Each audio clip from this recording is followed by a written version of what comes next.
raising the Tobagos. We growing like fresh tomatoes. Them boys on fire, too fuego. We pass it round, hot potato. Everything is new wave. I'm with my sweetie. Another episode of the welcome back to another episode of the Just keep going, bro. Just keep going. welcome back to another episode of the Anime Uns podcast. This is episode 5, and I'm here with the host. It's FM Radio here, checking in. David, man, checking in. Your boy Broad, And I'm Damo. Right here, we got the hot takes for you, and we got some good topics. Let's go. Yeah. All right. That was good, man. All right, we're gonna start off with some news, man. All right, so Jump Festa 2026 is this weekend. I think it's the 21st through the 22nd. Or I'm sorry, not the 21st, the 20th through the 21st, or some shit like that. I don't know. I'm not gonna lie to you. I don't even know the dates. It's this weekend though. All right, so gonna go through some news, some announcements that they made at Jump Festa, some exciting shit that's on the way. All right, and I just want to, if y'all just want to give y'all little tidbits on how y'all feel about it, I'll stop between each one. All right, so first thing, JoJo's Bizarre Adventure Steel Ball Run trailer. What y'all think? Y'all watched it? No, I'm a fan of JJ. I'm a fan of JoJo. I don't care what they do. I mean, y'all know anything about it? Because I don't even know nothing about this Steel Ball. Like, I don't know nothing about Steel Ball Run. I saw the trailer. It looked like some amazing race type shit. Like they having a race across the country or some shit. But I mean that's all I could really pull from just watching the trailer. So I don't know what it's about. But I mean, I've watched all the other series, and I mean, they ain't really missed yet, have they? I mean, in y'all opinion, y'all like JoJo's as a series as a whole? I love JoJo's. I couldn't really get with JoJo. It kind of gives like Prince if he was a superhero, but I get it. I definitely get it. I think what do they call it? It's a word for androgynous. It. Androgynous. Yeah. I'm not a hater. Like, do your thing. Like, but I get it. It just wasn't for me because like I ain't gonna stunt. The poses were fire though. but the first season don't really do you no favors because the first season don't got that androgynous feel like vibe to it. You know what? If you look at Jonathan Joestar does not he a regular nigga. If you look at the cover arts for each season, it kind of slowly gives it to you each season. Like they lose less and less clothes and they get tighter. But it's like they were trying to get sassy and just try to slow walk you into it. Yeah. I never watched this second season with the Pillar Man. The Pillar Man was all like they was all half naked. I never watched JoJo, man. It just seems it seemed a little sassy. It's good. Okay, I'm gonna check it out. It's good. JoJo always gave me sassy, yo, because I didn't. Outro. By the time I got on, they was doing all the poses with the tight clothes. It's sassy, bro. It's really sassy, bro. Like I was like, I don't know if I'm supposed to be watching this, but look, listen. I'm gonna say it like this, bro. Yeah, we said the word androgynous. It is masculine sassy though. It's like these are big muscular niggas that's they actually be throwing hands in the second and third season. And then it becomes like about like stands, which is like basically like y'all ever seen Blue Dragon? Remember Blue Dragon? Remember it's like that type of shit. It's like you got like a character behind you fighting for you, but it's good though. It's good though. But I think masculine sassy is like these characters are it ain't a bunch of like sassy dudes. They just they just dress funny. Not bottom. They just dress funny, bro. Yeah, they fashion forward, bro. Do you remember? And again, I ain't got no beef with it. It's fire. It's really fire. Like the fight scenes is fire. But do you remember that one Von dude that crime fighter dude that was in New York that was dressed in all pink with the high heel boots on that was like doing the flips? He was doing the flips. Yeah, he was doing the flips. It kind of reminded you of that. Yes. Yeah. But it's fire. Yeah, okay. Good. I'm gonna check it out. Second thing, My Hero Academia is getting an extra episode in 2026. What y'all think? Wow. I think that is the introduction to what may be a follow-up to My Hero. That was gonna be that's actually in our discuss question. So we're gonna discuss that a little bit more at length later. That's fine. I know where you're going with this. I don't know what is to come of it, but I'm just gonna say if they're giving us an extra episode. So what they said, what this news says that it will adapt the events from the manga's epilogue chapter, which is the chapter where Deku and El Chaco kind of like, their romance, kind of like blossoms, I guess, or whatever you want to call that.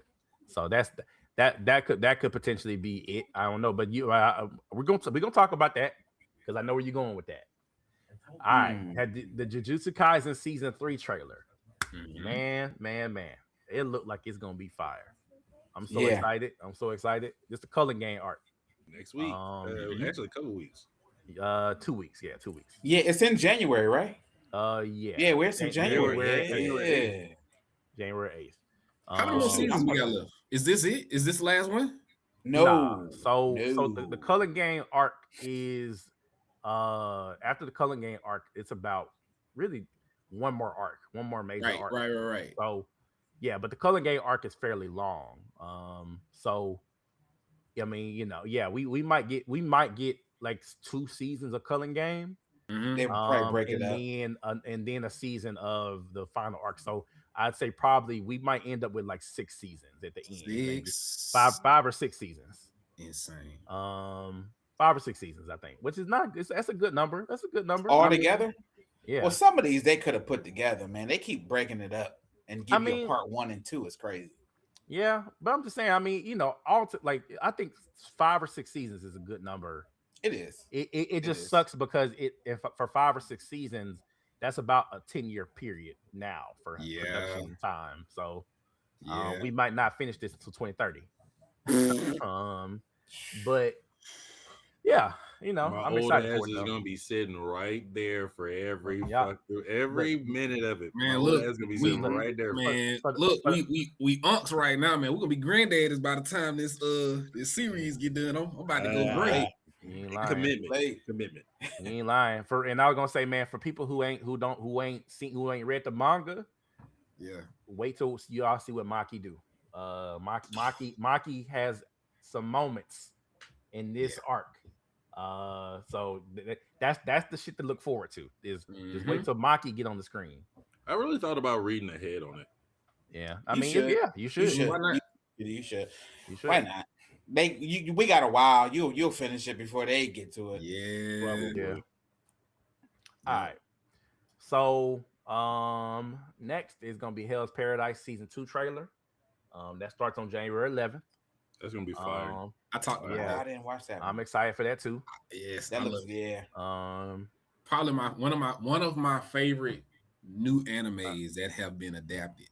Yeah, I heard there's a big twist in that series. Like I'm trying not to be spoiled, but I heard there's a big twist. Yeah, there is the series, but see, it's gonna end up being kind of like Demon Slayer, where we end up finishing it in like a really short time because the manga's not long. Yeah, Demon Slayer really wasn't long at all either.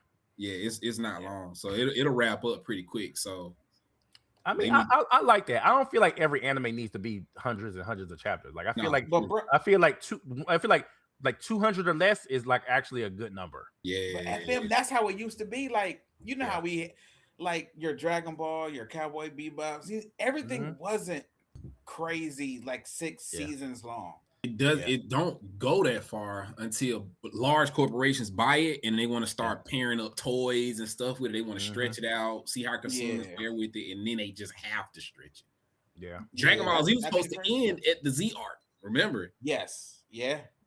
And they kept it going, and now we're just pulling stuff out our, woo-ha to keep it going. But they were trying to sell some toys. So what guys? We're running out of ideas. What should we do? Have we tried Teal here yet? But you're right, Damo, because exactly what you just said. The companies try to make it into like a marketing thing where they're trying to get you to buy toys and merch and stuff. Full Metal Alchemist had 108 chapters. That's one of the great. That's one of the great of all time. No, we're talking about 64 episodes. Yeah, but if I'm talking Full Metal Alchemist as a series, only 108 chapters. That's crazy. 100 chapters, you was able to accomplish a fully fleshed out, full story. Attack on Titan wasn't that long either. Nope. And they Attack on Titan took a drugged long ass time though. Like they took their time with that shit. Yeah, but they drugged. But that was a monthly release, right? I believe that was monthly. Yeah, Attack on Man, Titan. they was drugged they damn feet. It was 139 chapters. Yeah, 139 chapters. So it started in 2009, ended in 2021. 2009. Yep, that's crazy. That's the year I graduated high school. It don't seem like it's been that long.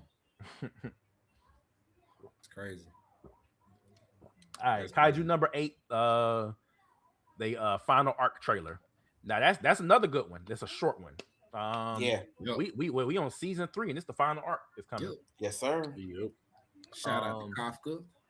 Yeah, I really like Kaiju number 8. Honestly, I do too. Yeah, I don't know how it ends, but I'm excited for it. That's the only one. That's one of the rare ones my wife actually watches with me. Yeah.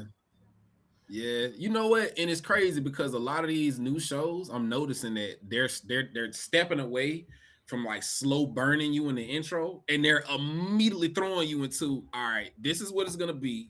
This is what you're seeing in the first episode. Give them all the superpowers. Make them sad.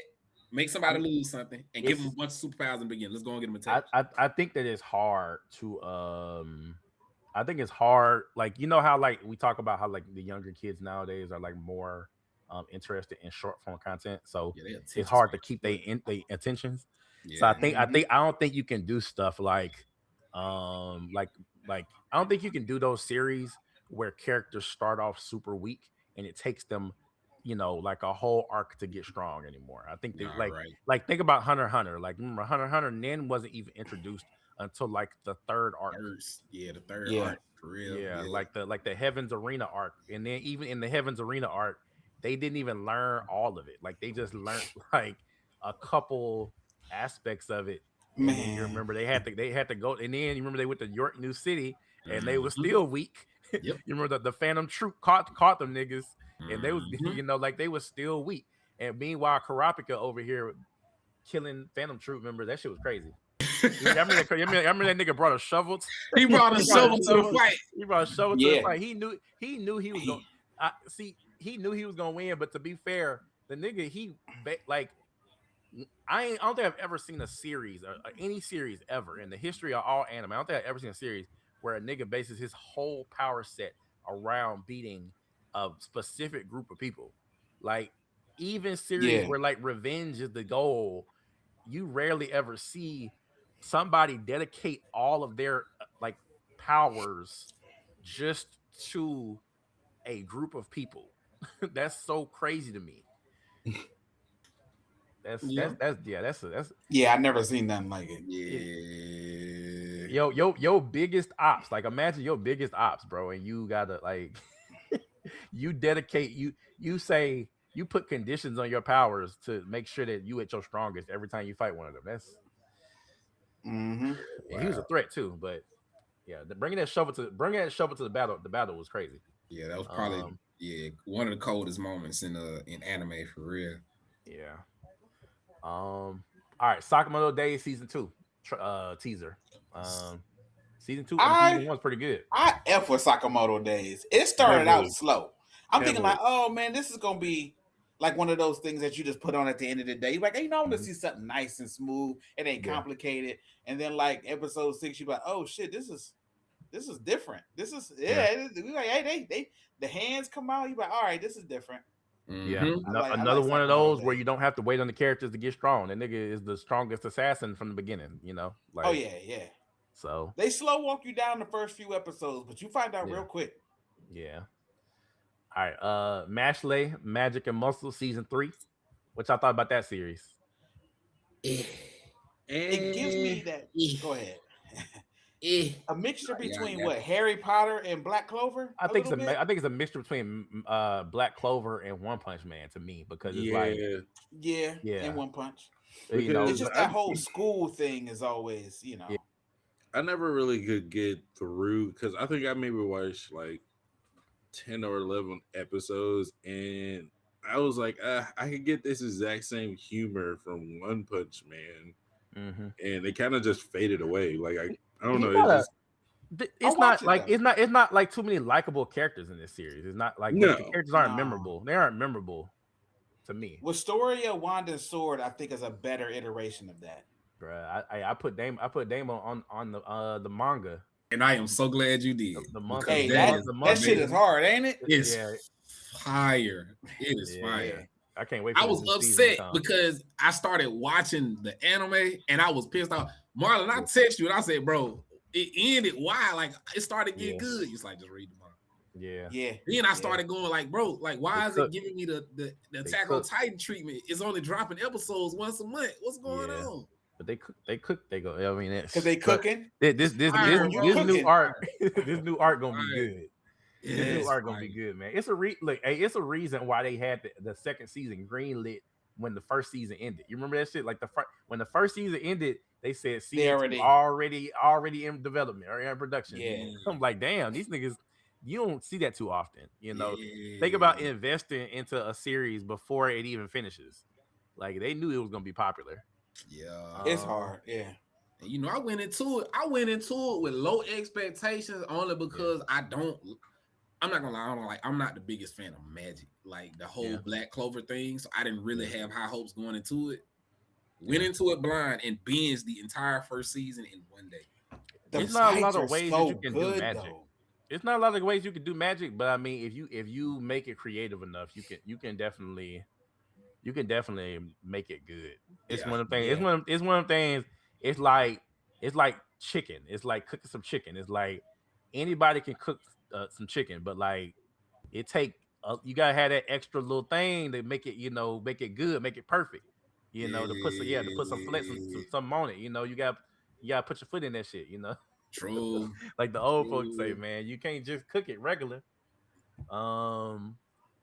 So Dr. Stone Science Future Part 3. I think that's like the final season. The final part of the series as a whole. Cool. I love Dr. Stone, man. I don't know how it's gonna end. Sorry, because I didn't get ahead on it, but I love it too. I'm excited to it. For it to finish up.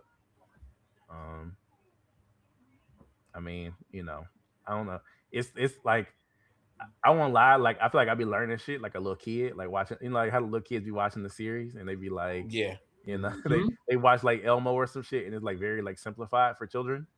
When I watch Dr. Stone, I feel like that it scratches that itch of like teaching me like about science.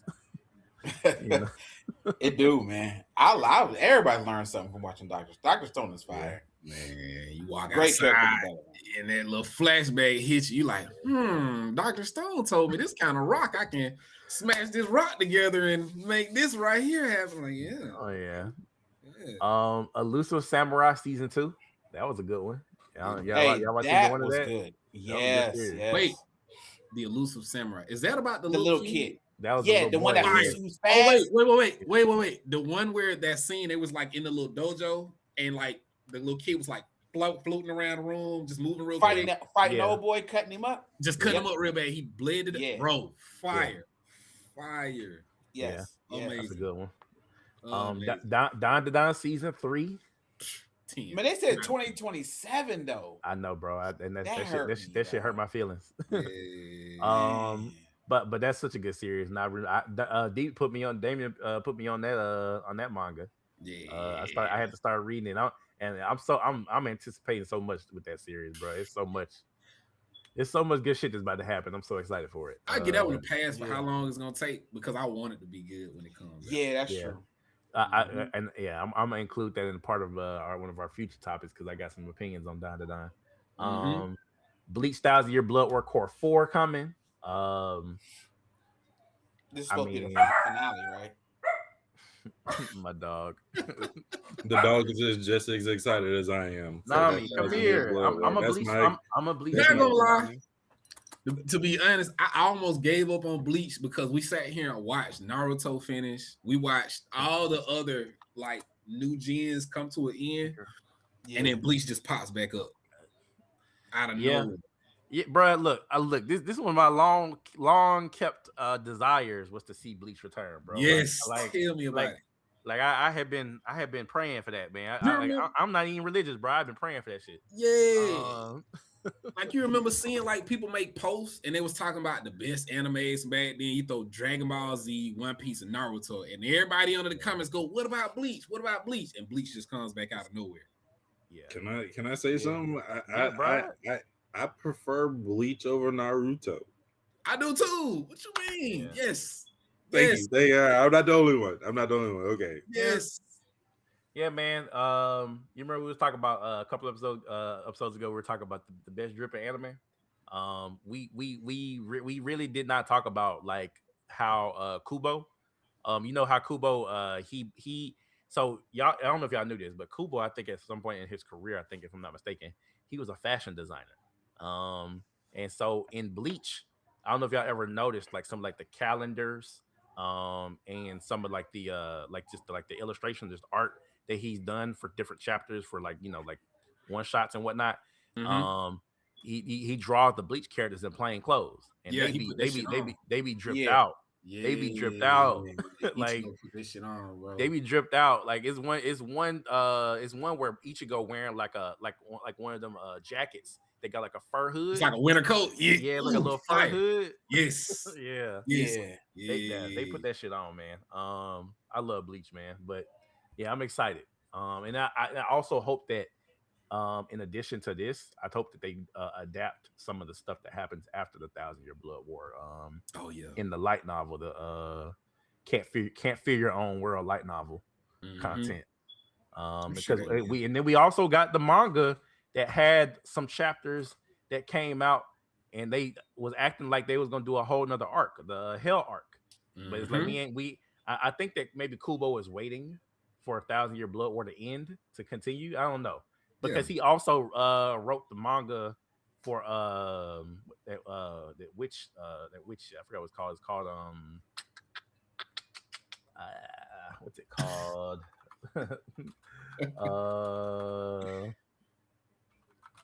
It's called Burn the Witch.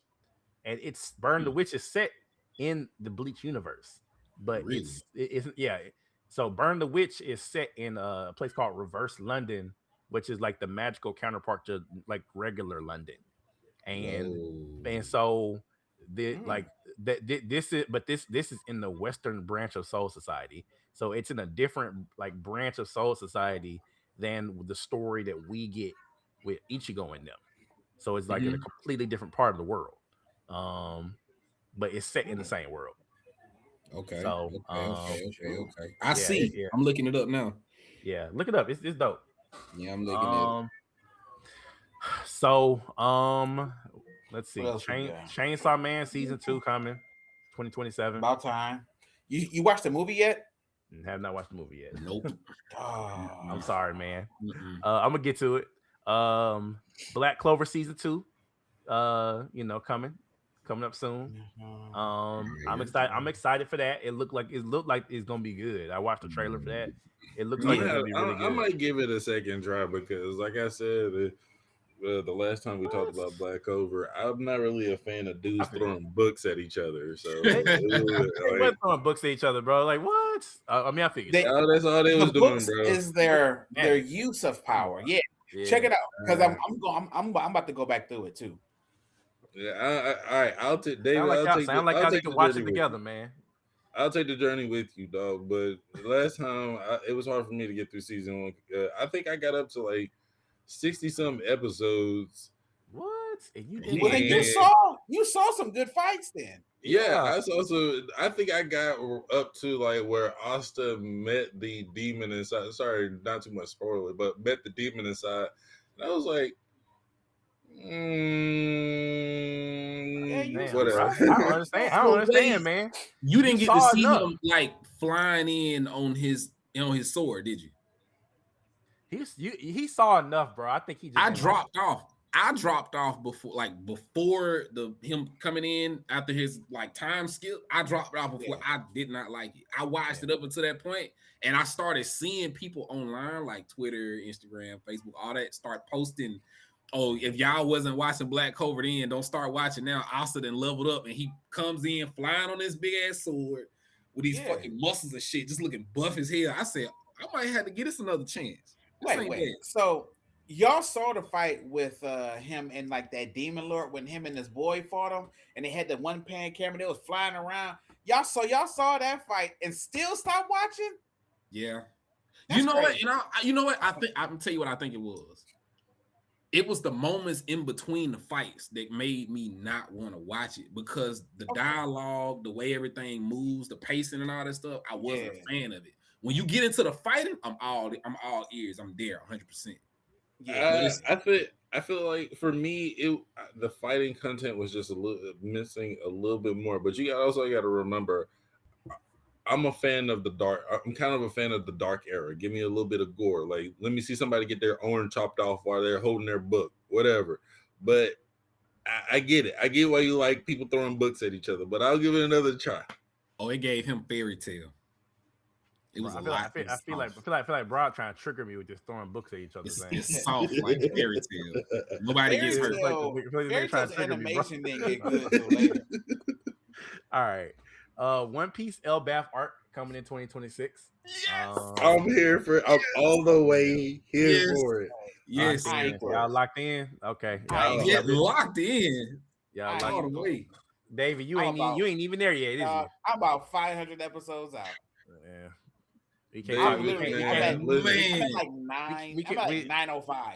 I don't want to spoil David, man, but I want to talk about it, but I don't want to spoil David, man, because listen, how D feels about Black Clover is how I felt about One Piece. I dipped off about 100 episodes in, and I was like, well, but somebody told me to make it to Water 7.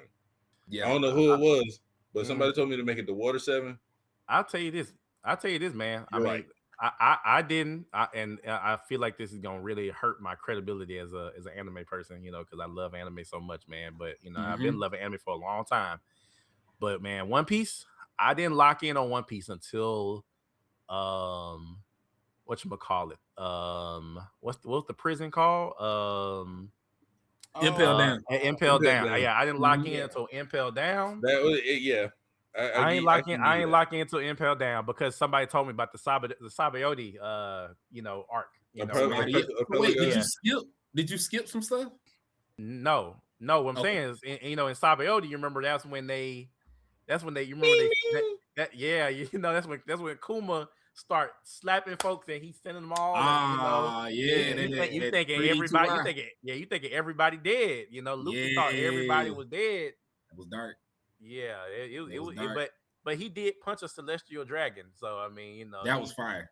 I'm telling you, David, is the animation when he punched that nigga was some of these most savage punch animation I had ever seen. If I'm not mistaken, the screen went like white. That nigga, it did, and the looks on everybody's faces after that. Yeah, he punched that nigga so far, like, oh man. But my fear was that One Piece wouldn't have kept up with the new era of anime when I continued on with it, like with Wano and everything. Bro, speaking of that, if you watched live the transition of the animation between what happened before and them going into Wano, animation changes 100%. Yeah, everything changes. Wano, they stepped the animation up heavily in Wano. 1,000%. But I mean, I think also with that is like they brought on more animators. They've really like the. I mean, of course, One Piece is one of the biggest selling things ever in history of like manga and anime. But I think what happened is that they realized what like the trajectory of the series, like as far as like popularity and sales, and decided to throw more money at it. And so now in throwing more money at it, they put more animators on there. So now we was able to get better animation than Wano. Of course, y'all know how that season went. It went crazy, went dumb. And so now they we're getting out of Egghead, and they said it's now going to transition to being a seasonal series, which is only going to give us even better animation because it's going to be seasonal, not episode week to week. So I'm excited. I'm excited for the change, and I'm excited for the Elbaf arc because I already know what's going on in the manga right now. Very exciting times. I know that One Piece can be a drag to get through, but it's the payoff. The payoffs happen. It just takes a long time to get to the payoffs. Bruh, looking at the animation of the last couple episodes, I've been in a mind state of this cannot possibly get better. And I don't say that a lot. And this is coming from somebody, bro. I watched. Now, I'm not one of those people who started watching One Piece as a kid. I put it off. My friends would try and get me to watch it, bro. I would not watch it. I said, bro, the characters look goofy. The story is stupid. I'm not finna watch a bunch of pirates with big bodies and little legs run around. Like, bro, it just looks stupid. You got dogs. It's that body dysmorphia shit. Bro, it looks weird. So, bro, like COVID happened, right? COVID happened. I got sick. And I had to stay at home. And there was nothing for me to do. I said, you know what? I'm gonna watch it. And I binged it. I binged it from episode 1 all the way up to Imple Down, bro, and I was stuck after that, bro. I was stuck. I was a One Piece fan. Marineford don't do it for you. Marineford don't do it for you. So, Marineford is probably one of the biggest war arcs of any anime. Like, I mean, and we looking at Naruto, like the war arc of Naruto compared to war arc of Naruto. Marineford is miles ahead.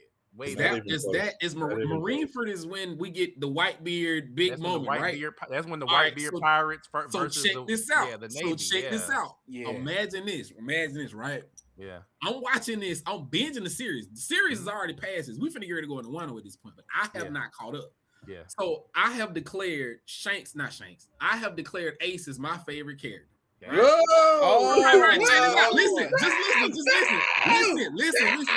Listen. So I'm telling my partner, I said, bro, Ace so fire, bro. Literally fire, bro. He's like my favorite character. He like, oh, word, yeah, bro. Like, just keep watching, bro. Just keep watching. Bro, I promise you, bro. I didn't text him back until like 4 or 5 days later. He like, bro, you good? I ain't heard from you in a minute. I said, bro, don't talk.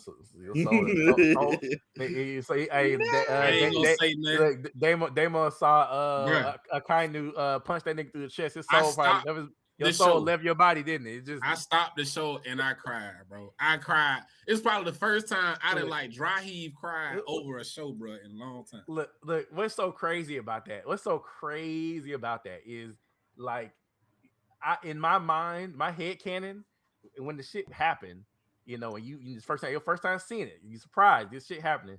I'm just like, oh, but Ace is a Logia. He can just heal from that shit. Yes, and bro. Then the nigga says magma beats fire. And I'm like, how the fuck does a magma burn a nigga who is literally flames? How? But whatever. But Damo, have you ever seen the Oda actually drew art for a what if Sabo had showed up to Marineford? I think I saw that. Yeah, it's a picture, so it's just the art, but it's like, what if Sabo showed up to Marineford and saved Ace? Mm-hmm.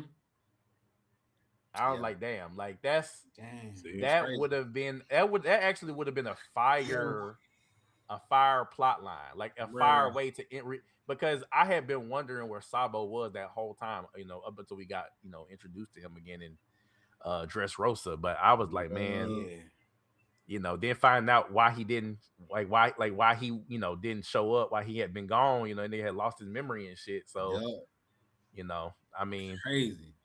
I don't know, man. But yeah, I feel you on that though, man. Ace was a good character, and part of me feel like maybe Oda like didn't intend to get rid of Ace, and like because like you see Ace like pop up so much after the time skip, like where like you see him pop up in Wano as far as like, you know, like what you call it, backstory, you know, like when, you know, Yamano's backstory is like heavily like Ace involved. Other characters in that same season involve Ace. What was the little girl that she could pop the dongos out of her cheeks? Yamato. No, not Yamato, but the little girl, you know, she could pop dongos out of her cheeks and give them to people, and she can make people listen to her. animals. She can make animals listen to her. Yeah. You remember she met Ace and she wanted to be like a ninja. She wanted to be like a kunoichi or some shit. But like Ace pops up so much in backstories after the time skip, and you kind of wonder, it's like, was he ever intended to die in the first place, or did Oda just say, you know what? Did he just wake up one day and be like, you know what, I'm gonna kill Ace today? You know what? On one of our episodes, bro, you mentioned one of y'all mentioned something about y'all didn't like the fact that Neji died, and FM, you said something about, well, it's Naruto. Everybody is just supposed to uplift him. Yeah, everybody in Naruto is meant to like progress Naruto's development. Yeah, I felt like everybody. I felt like Neji's death was negligible. Like it was, bro. Yeah, it's because of how he died, bro. It's because of how it wasn't that he died. It was how he died, bro. Because it's like you didn't even give him a good like fighting chance. You didn't even give him like a big moment. You just boom. Just but think about that. Think about that too. But because it's like, did he have to die? Because he went to go try to intervene in an attack that was meant to hit Naruto, right? If I'm not mistaken. Mm-hmm. You didn't give Naruto a good chance to dodge. Like, what if Naruto would have dodged that attack? Neji just died for no reason. Like, so you got to think about, Neji's death was very like weak, but soft, but I mean, okay, how we all felt about Ace, and what he's developed and what he's built, that rapport that he has with the audience. They never built Neji up that way. They did. He had his moment with Naruto at the little tournament when they were kids, and then it was little stuff here and there, and then he dies. You were like, we never built a rapport with you. True. Yeah. But man, like also, something to be noted is that Ace, like, as a beloved character, it's a lot of shit that like I could never forgive. And one of the things I could never forgive was Blackbeard, like setting that nigga up and and capturing him and shit. Like, and then also I can't I like Garp. Can't forgive Garp for not standing on business. Like, he watched that whole Marineford situation go down and didn't do shit. And then we see him fight in whatchamacallit. You remember he was on he was on I forgot what they called it, but it was Blackbeard's island, whatever he calls his island. He went and did that Big Bang impact. And he could have did that the whole time. Yo. And you find like this nigga could destroy an island with a punch. Like, he could have did nothing. That. He could have did that the whole time. You telling me that you telling me he still has the ability to fight on par with an admiral at his age, and he did not intervene? If Garp had intervened, Ace would have never died.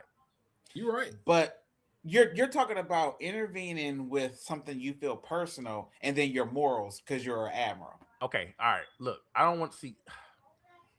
I don't want to say nothing because this goes into the Elbaf arc and flashbacks and shit, and so I don't want to spoil you. But there's more to that too. But my point is, I just can't forgive Garp. I can't, like, as we know it now, in terms of no manga content, just anime stuff.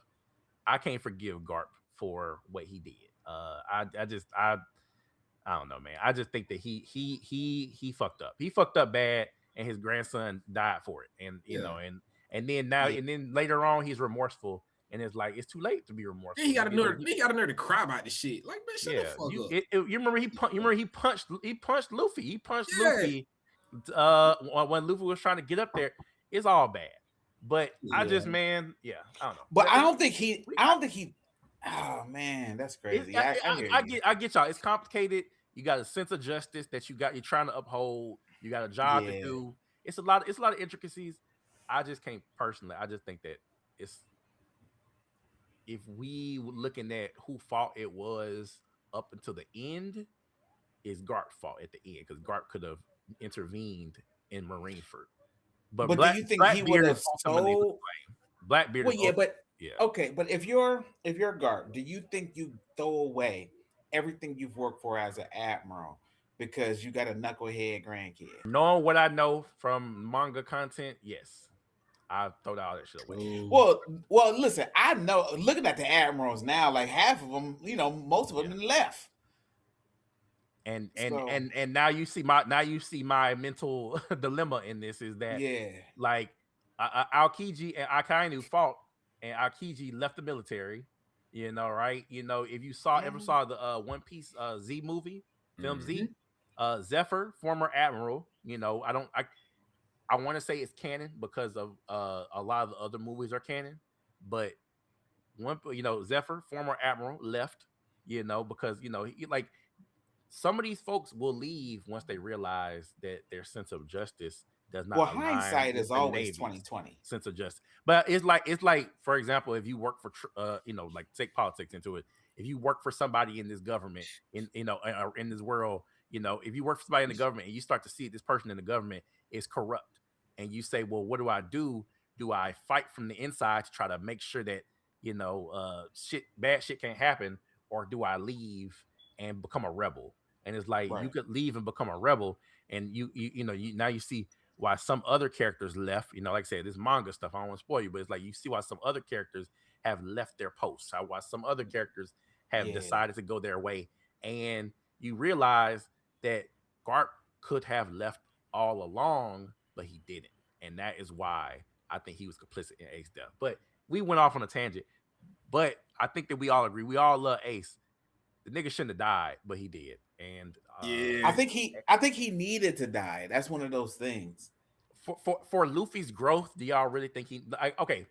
One more thing, I just want to ask y'all. I want to ask y'all because it's a good conversation. I want to ask y'all. Go ahead. For the sake of Luffy's growth to become what he did after the time skip, because he went to Sabaody. I was not Sabaody. Sorry, not Sabaody. What do you call it? The Amazon Lily. He went to Amazon Lily and trained for how long? It was a minute. A year. It was 2 years. Was it 2? I thought it was a year. It was. I think it was 2 years. 2 years. 2 years. Because 3D2I. So it was 2 years, 3 days. 2 years, 3 days. He went and trained, and everybody else also trained. Once he found out that everybody else was alive, he said, he rung the bell, right? And he said, meet me at Sabaody in 2 years, 3 days, right? And so for Luffy to grow, I don't think that Ace had to die, because I think that the feeling of thinking that his whole crew had died on Sabaody when Kuma launched everybody off, I think was enough to make him feel helpless, like he needed to get stronger. Because remember, that was the whole thing, is when Ace died, he felt like he was too weak to save Ace. But he had also thought he had lost his crew. I think losing his crew was enough. No, the crew came first, right? Yeah, the crew. Yeah, he thought he lost. His so the crew came first, and that's why he was. And that's why he was. That's why he was in Impel Down, and but losing. Okay, so losing Ace, he needed to see the power scale. He only been dealing with what he been dealing with. Showing up on that island, seeing the power scale, I think he was like, "Oh yeah, shit's different." Okay, like everybody's more powerful than I am. That's a good point. Because he didn't have hockey at that time. He needed a reference, you know what I'm saying, to see where he was and where shit really get popping. Yeah, that's a good point. What y'all think? I was gonna say exactly what he said, or something around what he said. I agree, 100%. Everybody could have disappeared, and Luffy would have probably did what he was supposed to do, but it probably would have just stopped there. I think just reimagining the fact that Ace went out the way that he did was just a constant reminder. Like, saw it. I gotta go hard. There's no other option, and that's when we get Luffy with the weird ass fire on his fist. That doesn't make sense if you have a rubber fruit, but that's neither here nor there. But actually, so the I think somebody explained it. So hockey combined with the rubber, it when he uses the what the shit called, them gears, the jet Gatling or some shit like that. I don't know, but it's kind of like the same concept of when he uses his fruit to do gear second. When he does gear second, he heats up. He heats up, but I forgot what it is. It's something that it's something that they explain it, but it's like when he does gear second, he heats up his body or whatever. And so I think that it's an application of that he uses along with hockey to make that fire effect. But somebody else also tried to explain it. See, this is how there's like different explanations that people throw out there. is that we know that Luffy is Nika, and so like Nika is the god of what do you call it, the god, like god of fire or some shit. The sun, the sun god. Yeah, he's the sun god. And so fire may have always been something that Luffy could do because he's the sun god Nika. So who knows as to what the explanation is, but I mean, I was curious though, because but David, you actually probably gave the best explanation to me. I mean, that actually makes sense because that was a good explanation. You get to see hockey, you get to see admirals fight, you get to see the 7 warlords fight, you get to see all these different people, Whitebeard's crew. You got to see Shanks. I don't think Luffy got to see that part because Luffy was already passed out. He already passed out. Yeah. You got to see some of the upper echelons of the world, in terms of power, and so that does help to kind of like let you know, like, damn, like I'm way too weak to set out for the new world. I'm thinking if you Luffy probably in his mind thought of a fisticuffs, I would lose to Ace in his mind. You know what I'm saying? And to see basically your brother get killed, and you be like, yo, this shit's crazy. I mean, it's people out here with some real hands, real powers, and they know what they're doing. And because at that time he already knew all his people was still alive, right? Yep. No, he didn't. Oh, no, he didn't know. He didn't know until after Ace died. When he was training on Amazon Lily, he found out that his friends were alive. That's why he went and rung the bell at whatchamacallit. I forgot where it's located, but the bell was it Skypiea? Was that where that bell was? But he went and rung that bell, and you remember it was all over the news. That's when he knew that he found that his crewmates was alive. They took a picture of him so they could put it on there, that little everybody, he could get it out to everybody. It was all over the news. But I was gonna say, man, I forgot what I was gonna say. Oh, I was gonna say that with that being said, it's, I don't know, man. It's so much to that. We can have a whole One Piece conversation, but all right, we're gonna move on. We're gonna move on. We're gonna put a pin in this conversation and come back to it later on. We're gonna move on because One Piece, man, it's so much to that, bro. All right, so I actually have not watched the final episode of Gachiakuta. It came out today. The final episode of this season. It came out today. Oh, it is Sunday. I ain't watched it. I might have to catch that on. So we're gonna talk about that next week then. All right. So it's a series, man, that we've been wanting to talk about on the podcast for a while, man. It's not anime, it's actually on Webtoons, and it's called Ordeal. I started reading it, I want to say maybe about a year ago, something like that, 6 months to a year ago. Fell in love with it.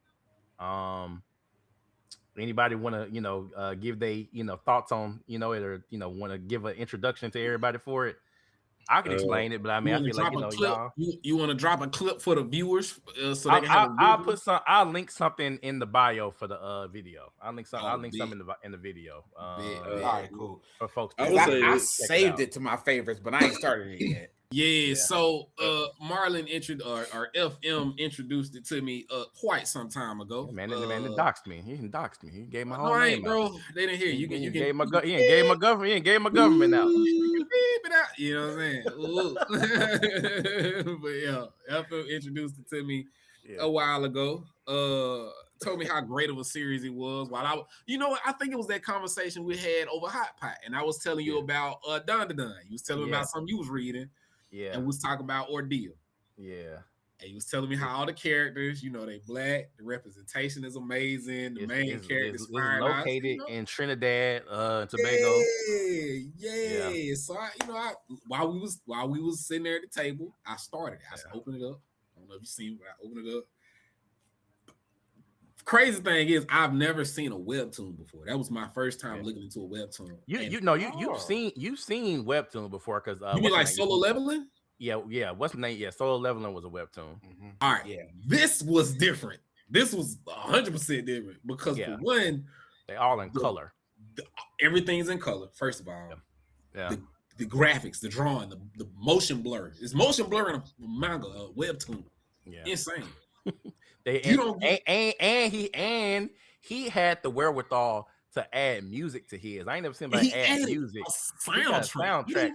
He got a soundtrack on that bitch. Mean I get like lo-fi hip hop while I'm reading something, and it actually does. It flows with it. It makes me want to just keep reading it, bro. It's fire. It's fire.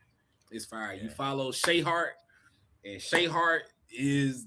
I'm not gonna say too much, but he's the main protagonist. And he started out. He's just a boxer. He's just a boxer. He's just a boxer. He a boxer in a world. Okay, see, this ain't even no spoiler. He is a normal human being, a boxer in a world where a large portion of the world have powers. Kind of similar to My Hero Academia. But definitely like Black X-Men. It's a large portion of the population has powers, like have some type of power. And in Ordeal they call them talents, so it's basically like a talent, it's like your quirk. But it's even, I feel like it's even more developed as a power system in Ordeal, because like the talents aren't just like, oh, I'm super strong, or oh, I can make my body hard, like for some people it is, but as the series progresses they become more and more complex. So I feel like as a power system is better than My Hero Academia.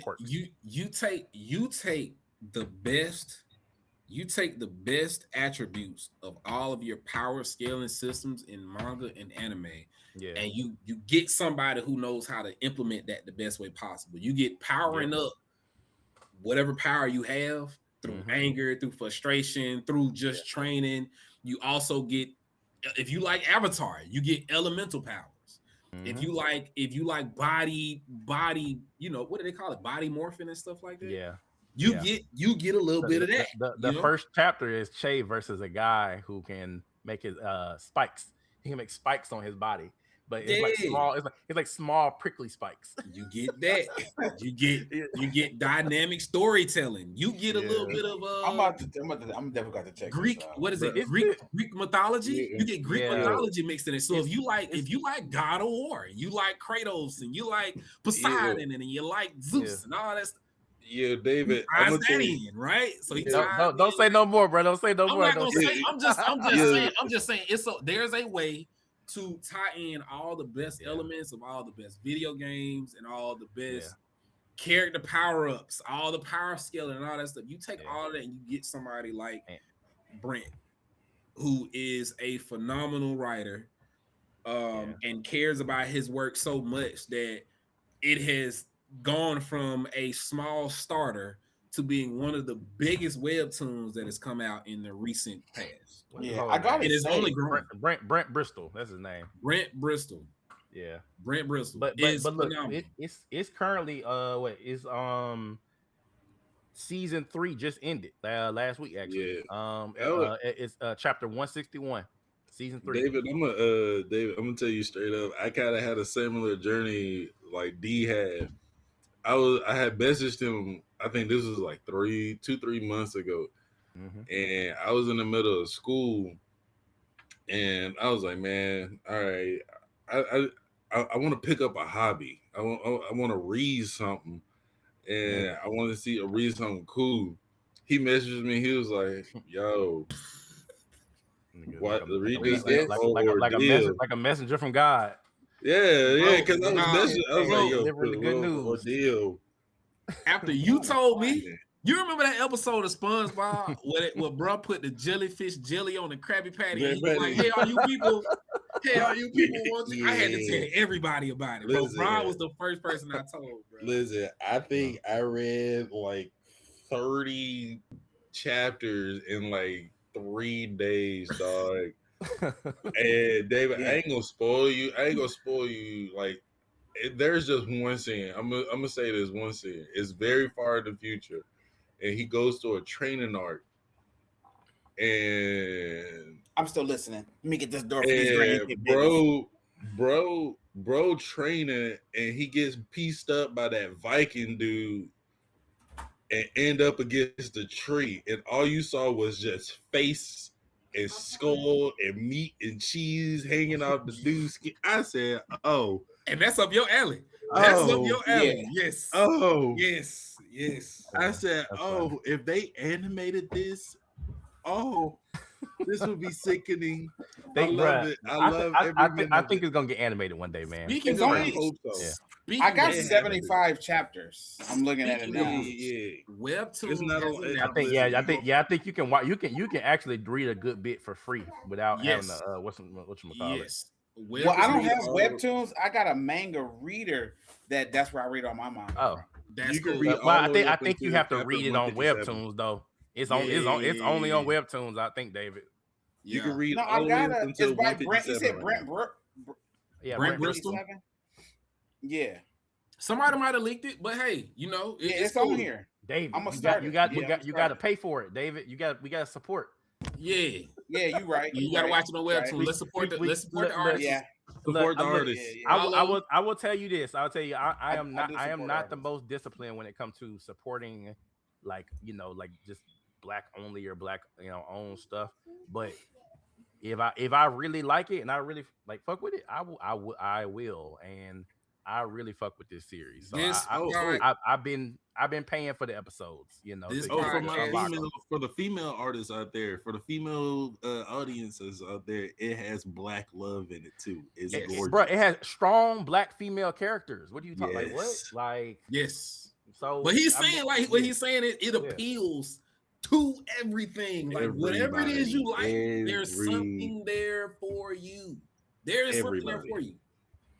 That's That was- yeah. Speaking of I'm which, gonna start it. It's a good plug. That's a good plug, man. Hey, if y'all don't go read that shit, man, look, do not blame us.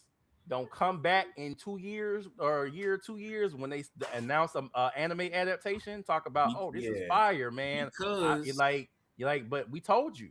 Because Webtoons has just announced there will be 5 series that will be animated from their site. They have not announced damn, the other for real? 5, but See, everybody that. is speculating that Brent will gas or will green light Ordeal to be animated. We've already gotten a couple like animated clips. Yeah. It's possible dope. that will be one of them. Yeah, and they just had that crossover with Street Fighter. Exactly. There you So, go. yeah, Like I so said, they having a good year. like we said, Yeah, don't Ordeal blame Ordeal us. has everything. Don't Ordeal blame- has I'm pulling, everything. Look, I'm doing everybody my like, webtoon. but I'm for real though. Everybody, like people, people like to do that, bro. People like to go back and come to me like, oh man, like yeah, I've been around since the beginning. I've been, yeah. Why didn't you tell me about this? Like, what you mean? I did tell you about it. You just ignored me. You ignored me. You chose not to watch it. What you mean? But to be fair, I mean, You can read up to 157. Perfect. I mean, that's almost it. That's Perfect. That's all the you red- need. the- It's because much. it's Yeah. early access. Oh, not early access, but you can get early access to the extra chapters. So that's everything that's not early access. So yeah, you will, as long as if you start now, you can definitely get caught up fairly soon. I mean, the chapters are longer than your ordinary manga chapters, but Yeah, but I'm used to reading everything comics is in every day. color. Everything is in Yeah. color. Everything it's so good, bro. If The you doc- are listening to this, the Yeah. pacing is not slow. It's not Pay crazy. It's not attention. super dialogue heavy. Like the dialogue is very, very It's reasonable. good. Pay attention to it. If you're gonna read it, make sure you're reading it. Make sure if you're gonna watch it, read it at night. Make sure you ain't too tired because there will be points in the story that there will be callbacks to. Just pay attention. It is really That is good true. and it is worth it. If you had to rate it, I'm gonna give it a 10. All right, David, look, I'm gonna tell you now. If this changed your life, you gotta come back on the podcast and let us know, bro. You Gotta let us know, bro. if your whole life you start seeing something different, your life change, you're gonna have to get your testimony. You're gonna have to get your testimony Come to the altar. congregation. Come to the Yeah, I'm altar. gonna check it out. Come to 'Cause the pulpit and give your testimony. I've been reading comics for so long. Yeah. I'm gonna burn through it quick. 'Cause I'm reading so many dang on different books as it is already. Bro, That usually be my hang up, man. I be doing too much. Yeah. bro. You ain't gonna. This is it. This is that one. This is that one. All right, so we're gonna transition into our discussion topics for today, and we're gonna start off with the topic that the episode is named after: portrayal of Black characters in anime and manga. And we just got done talking about Ordeal. I think that it would be suitable to continue shortly into the conversation. You know, I mean, we don't want to harp too much on Ordeal only, but to say that Ordeal has some of the best portrayals of Black characters I think I have ever seen, art wise and also like culturally, because like the setting of the series actually has something meaningful to the story. Like it's set in Trinidad and Tobago, and you can see like the culture like bleeding through into the story. It's not like it, you know how like some series are set in Japan or set in wherever, and that's just like the setting. It doesn't mean anything. Like you can set it anywhere and it would still be the same story. That's not Ordeal. So I feel like it's being set in like a black country, you know, like and also an island country. Is you can see that the setting bleeds into the plot. And then of course like the characters being, you know, Black, like they do like the texture of the hair, like the you know, people characters with dreads and braids, the texture of the hair, you can see it. You can see like our skin, like they just do it so well, like the shades of our skin. It's just so much that they do right, bro. I was gonna double down on it. I was gonna like, double down on it and say, yeah, man, it's some of the best portrayal. It's not like a lot, you know, a lot of the shows that you watch and a lot of a lot of mangas that you read, you might look at them and go, oh, you know, this could have easily been another, you know, another ethnicity. All they did was just color graded. Yeah, this is different. You have different shades of Black folk. Like you got some light skin, white, almost white Black folk. You have different personalities. It ain't just, oh, this is a Black character, you know, it's Black. You got different characters, different personalities, different colors. Have y'all seen the person who this is? This Brent fella? Have y'all looked him up? Yeah, he on Instagram, bro. He's bro. I started following Brent back in, I want to say 2016, and that was he was gathering up his information on the manga that he was about to start. I started picking up on it, but I kind of forgot about him, to be honest with you, because I kind of got off Instagram. It wasn't that's like a full circle moment for you then. Exactly. To be honest with you, because you brought it up. When you brought it up, I went back to his IG page only to find out I'm already following him, and this is the manga that he had been working on for so long. Yeah, bro, it's amazing. I'm looking at this stuff now. Like I'm looking at amazing. Yeah. Look, David already about to be like, man. He's about to you know me, man. I'm so pro Black. Yeah, bro. But yeah, portrayal of Black characters in anime, bro. You know, of course, we're gonna go Bleach and we're gonna give us, you know, Yoruichi. That's good. That's a good one. Yeah, I'm gonna throw that in there, bro. Bleach got so many Black characters. It do Tosin, of course. Nehemiah be on that Killer Bee shit that be rapping and shit. Yeah, Killer Bee was the only reason why I stayed around for Naruto, just a little bit. Killer Bee the only reason why I stayed around. Killer Bee did Sasuke and them dirty too, man. Oh, we whipped their ass right outside the village. Sasuke did it himself. That's the reason why I stuck around. I was like, maybe this is what Sasuke needed. Somebody just to whip that ass a little bit. He needed that development. Mm-hmm. Sometimes you gotta get your ass whooped to develop as a person. Yes. Exactly. I was there. I was definitely there for that. Then Gachi got 4 Black characters. Perfect. Semiyu. Hey, listen, for anybody that's out there that haven't watched that show yet, you sleep. Yeah, you sleep. Because when they came up, what are you gonna say? I was about to say that episode when they had Big Frida in the background, I know what you're talking about. Yeah, was it with a graffiti?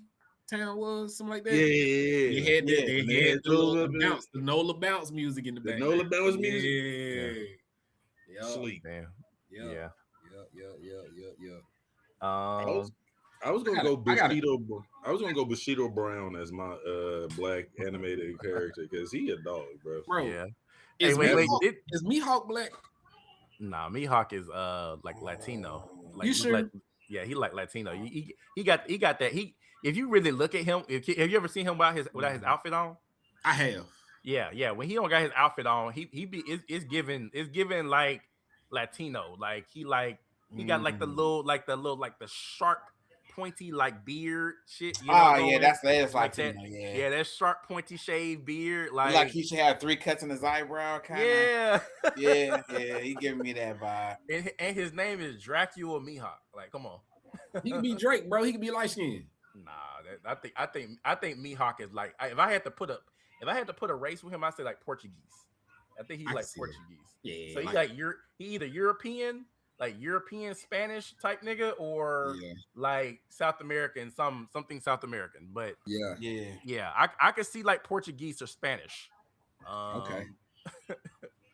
But I was gonna say then, my pick, man, I mentioned it before, is Ogun from Fire Force.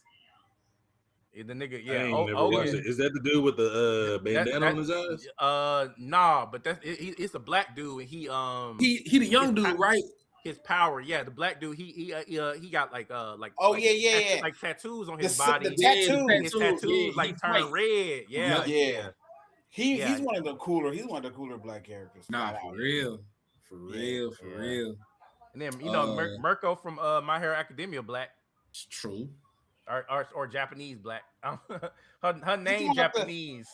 You talking about Free Willy? No, Free Willy. No. Nah, Mirko is My Hero Academia. The bunny. That's bunny great. rabbit girl. Some orca. Yeah, the orca's a black dude. I don't care what's going on. That's a black dude. That's stereotype. You understand gang orca? Yeah, you know, man, dog. He got way too much drip, man. He be sitting there with the little coat on. You like, Is this one of the situations like a Piccolo type of situation where like the character isn't black, but he is like passes for black? Yes. Yeah, because low key the SEAL dude on My Hero Academia, black too. Low key a black military dude. I know exactly who you talk about. Dude. I know exactly who you talk about. It's that nigga name, bro. That nigga, he got a funny ass name. was working with. Yeah, he got a funny ass name too. Like his name is like Silky or some shit like that. Yeah. Oh, definitely. 100%. How we gonna leave out Afro Samurai, bro? That's like that was the one I was thinking of. Yeah. Didn't Black Dynamite get like an animated series? I think so. Black Dynamite. It was on Adult Swim. Yeah, that's funny. Boondocks.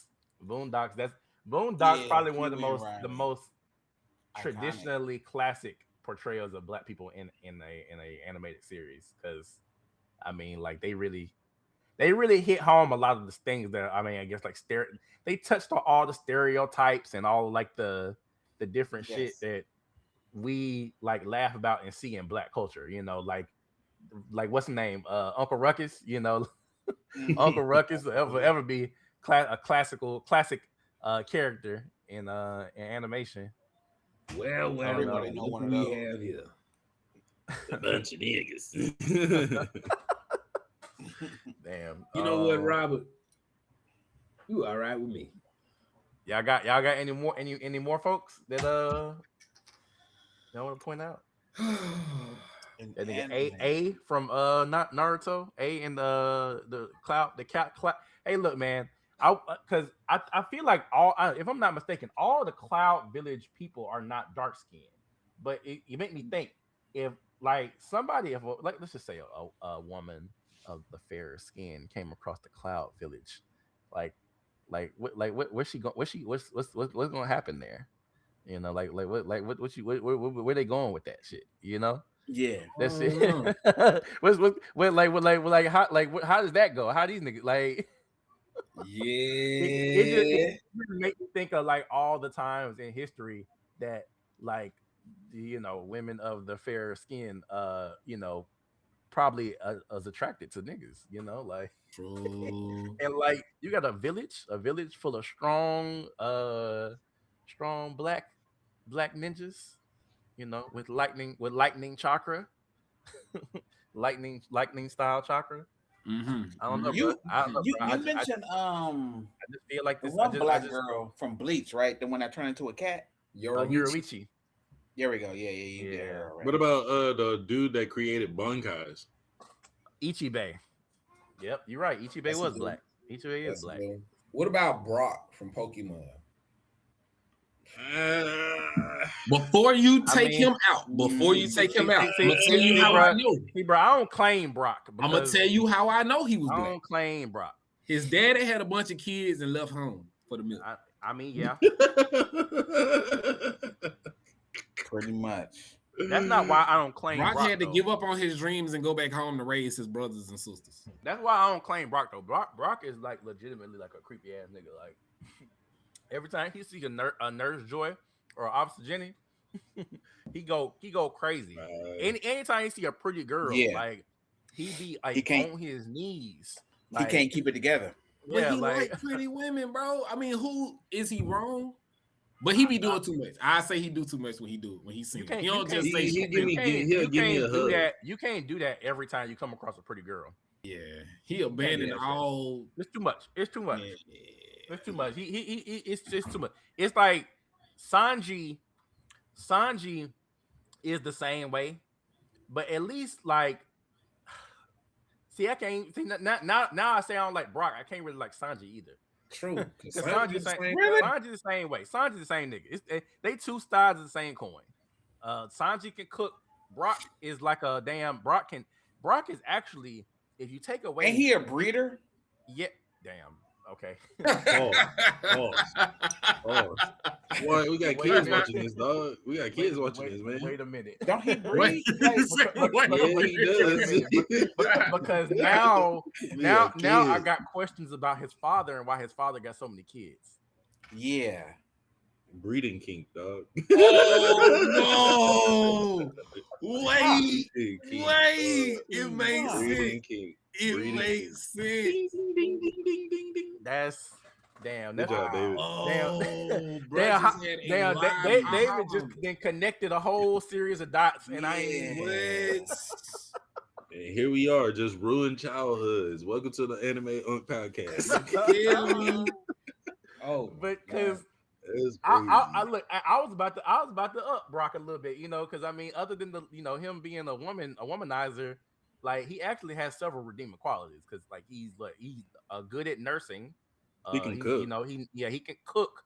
He can do all like the house stuff, like because you remember he cooked, cleaned, nursed their Pokemon back to health. Like he did all of that. Yeah, everything you need to woo women over, so you can. Yeah. I mean, he's good with kids. Yeah, he was definitely trying to raise them up. He definitely had all the redeeming qualities. Yeah. But y'all remember? I don't know if y'all remember this. Y'all remember when Brock went away? He went away for he went away for one season. Yeah, I remember it was just Ash and old girl. Yeah, when they went to Johto. When they went to Johto, Brock said that he wasn't coming. And you remember he came back in Hoenn. You remember Hoenn region when I bet he did. It was Brock and May and then Max. I think Max was the little kid. But it was Brock, Ash, May, and Max. So he came back. But y'all remember where he came back? You remember he had found a woman. Y'all remember he had found a woman. No, he had settled down, and then she had left him, or some shit like that. Like he got yeah, bro. I didn't know that. You came up with it way better than I did. I thought he just didn't go to Johto because he had something over there that he didn't want to see. Nah, like what? I don't know. You know what I'm saying? That boy, he was a wild boy. All right. Brock returned to the Hoenn region to reunite with Ash, but primarily because his mother had taken over the Pewter Gym, forcing him to leave his family and find a new path, which eventually led him to join Ash to become a great Pokemon breeder. Man, they're giving a whole lot of extra content. No, but that nigga actually had found a woman like at one point Brock in the came series. back for a little minute and then he left. No, actually, it wasn't between Jodo and Hoenn. It was another part that he had. It was left. like he had left for a couple episodes. Yeah, he had left for a couple episodes. He had found somebody. He had found a woman. Yeah. I know that shit happened, my nigga. This shit ain't just some. Yeah. There's some shit in my mind from when I was a kid. Friends. Yeah, he dropped all his friends for some. Oh no, you know he would. For a little something. Would put everything down for a woman. Yeah. Brock is the classic womanizer. I guess we'll claim him into the black. What they call it? Love bombing. I guess love bombing. I guess we will welcome Brock into the black delegation. Maybe, I don't know. Thank you. You're gonna have to. We're gonna leave that. We're gonna put that one up in the air. I don't know. I mean, he did have that natural hair. You know how black people hair. I ain't using. Man, bro, no. He had that. We're running Kevin Durant hair. And his lineup was nice though. Nah, he had that Kevin Durant hair, bro. He had that was BBs in his head. BBs. It wasn't that bad. I don't wanna visualize that, man. All right, man. All right, so on to the next topic. All right, so something that we mentioned earlier was talk about My Hero Academia getting a new episode, an extra episode in 2026. And so my question to y'all is: should My Hero Academia get the Naruto treatment and get a Shippuden or Boruto style sequel? So like either a part 2 or a sequel. You know, Boruto is like a whole sequel, but Shippuden was just the second half of the story. So should My Hero Academia get a sequel? And if so, like how would y'all see that playing out? Would that be a like looking at like Deku and them as adults, or would it be like a like the children of, you know, like Deku or some shit like that? You know what I'm saying? Like how would that play out? It's a couple ways that can go. What would be the most interesting story? The most interesting story for me, I'm gonna say if it followed the new gen and the older characters from Class 1A just made casual appearances every now and again. Like they can't just keep popping up. It won't work like that. Yeah, so but that sounds like Boruto though, because like you remember like in Boruto, like the older ninja were kind of like nerfed to make, you know, like, you know, to like to fit the story. You know, like Naruto and Sasuke are two of the greatest ninjas ever. True. And they had to nerf them in order to like make the villains the what they call them, what they call them them folks like Kaguya, the Okusi, the Otsutsuki clan. Yeah, so, they had to make them like seem stronger, so they had to nerf Naruto and Sasuke.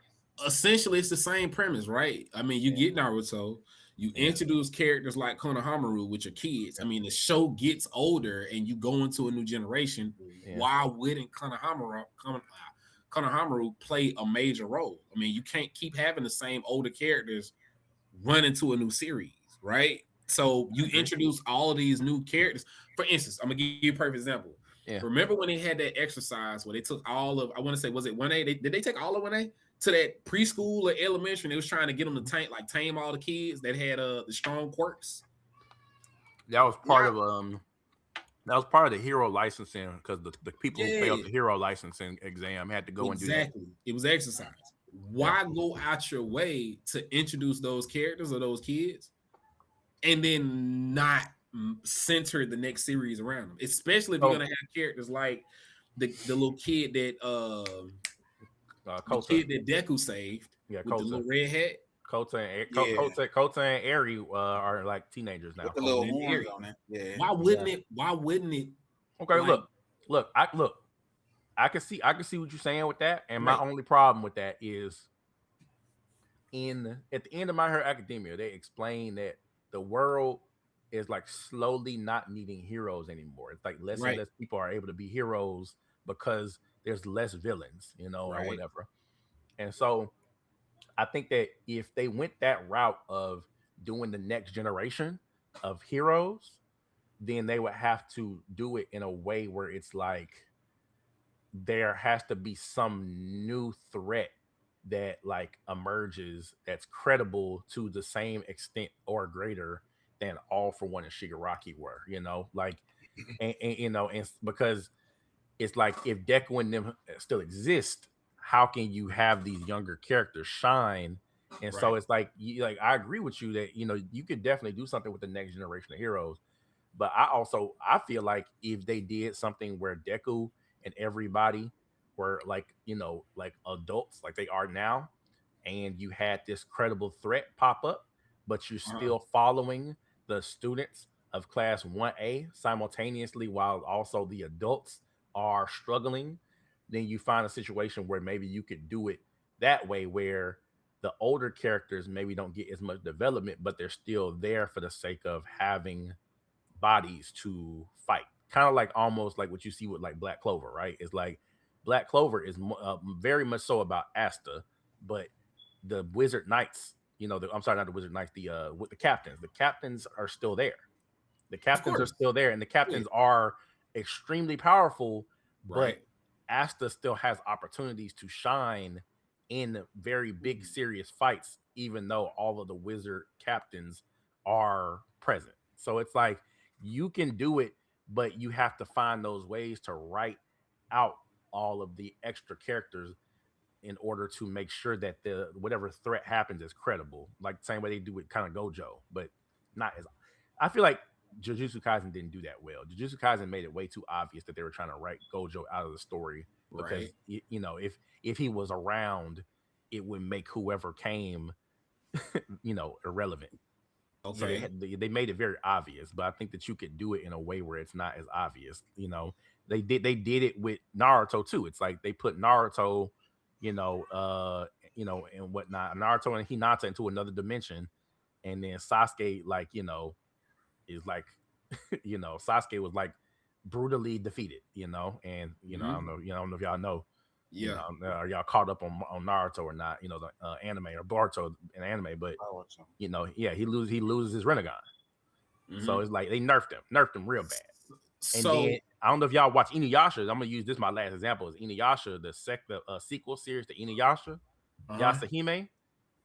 They wrote Inuyasha and Kagome out of the story by putting them in another dimension that is being held, by the villain of the story.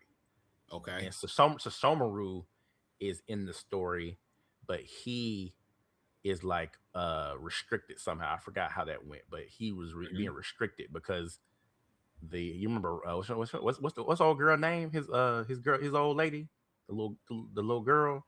Forgot her name. Oh, I can't remember. It's been a long. I forgot her name. But she is like also like in the story, but she's like asleep. Like she's like under like a spell. And so long story short, the girls are on a journey to try to, find a way to wake her up, because these are, Sashomaru's daughters and Inuyasha's daughters. So it's like, but they wrote Inuyasha and Sashomaru, everybody out of the story. Makes sense. To make it so that these girls have a way to develop without having the more powerful characters around. That makes sense for two reasons. So what it kind of goes back to what I said. So the reason why I said that you can keep, if you were to keep, My Hero going for another season or another chapter and do a Shippuden, take 1A out, like just focus on the kids for the simple fact that for franchise reasons, if you bring 1A in, knowing that the biggest threat that they had to face is not there, you kind of diminish the idea of who they are and how strong they are. You kind of just let them die as heroes by taking them out of the story, and you can kind of keep as a highlight. Versus, that's the equivalent of take All Might for example, right? Yeah, to take All Might disappeared at the height, everybody would have still been like, "Oh, All Might the strong," right? And he's just the greatest character ever. But you keep All Might around, and now he's just slowly becoming a weaker character because he can't fight the new threats, or he's just not prevalent in this part of the story. So you just take them out, take 1A out, and let them make casual appearances if the threat's too big, or if it's just relevant for them to come about, because they don't always need to be around. I think that may be the best idea to go about it. Bro, today, what y'all think? I would rather it be spent a different way. I'd rather take a like go D's route, but put an extra little spin to it. Maybe switch countries. You see that what is it? Stars and Stripe had to have a successor. She was play maybe spin it out to where she had a successor. She made a successor before she left the United States. Mm-hmm. We got to take maybe there's a class over in South Africa or whatever that we can take a picture.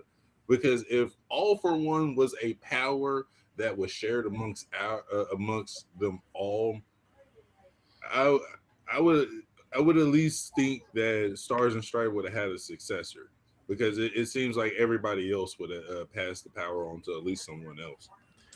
I can understand where you're going from with that. David, did you have anything to say about that, man? Like about okay. Yeah. I got two things. I understand the whole we're gonna choose like the young kids that was earlier in the series, but then I agree with the other situation of we could definitely choose. I'll just go and choose America. Like it's like either that or Africa. You could do Egypt. You could do Europe. Like it's a few places you can go. I agree with you. It's less bad guys, the way that they described it, kind of towards the end.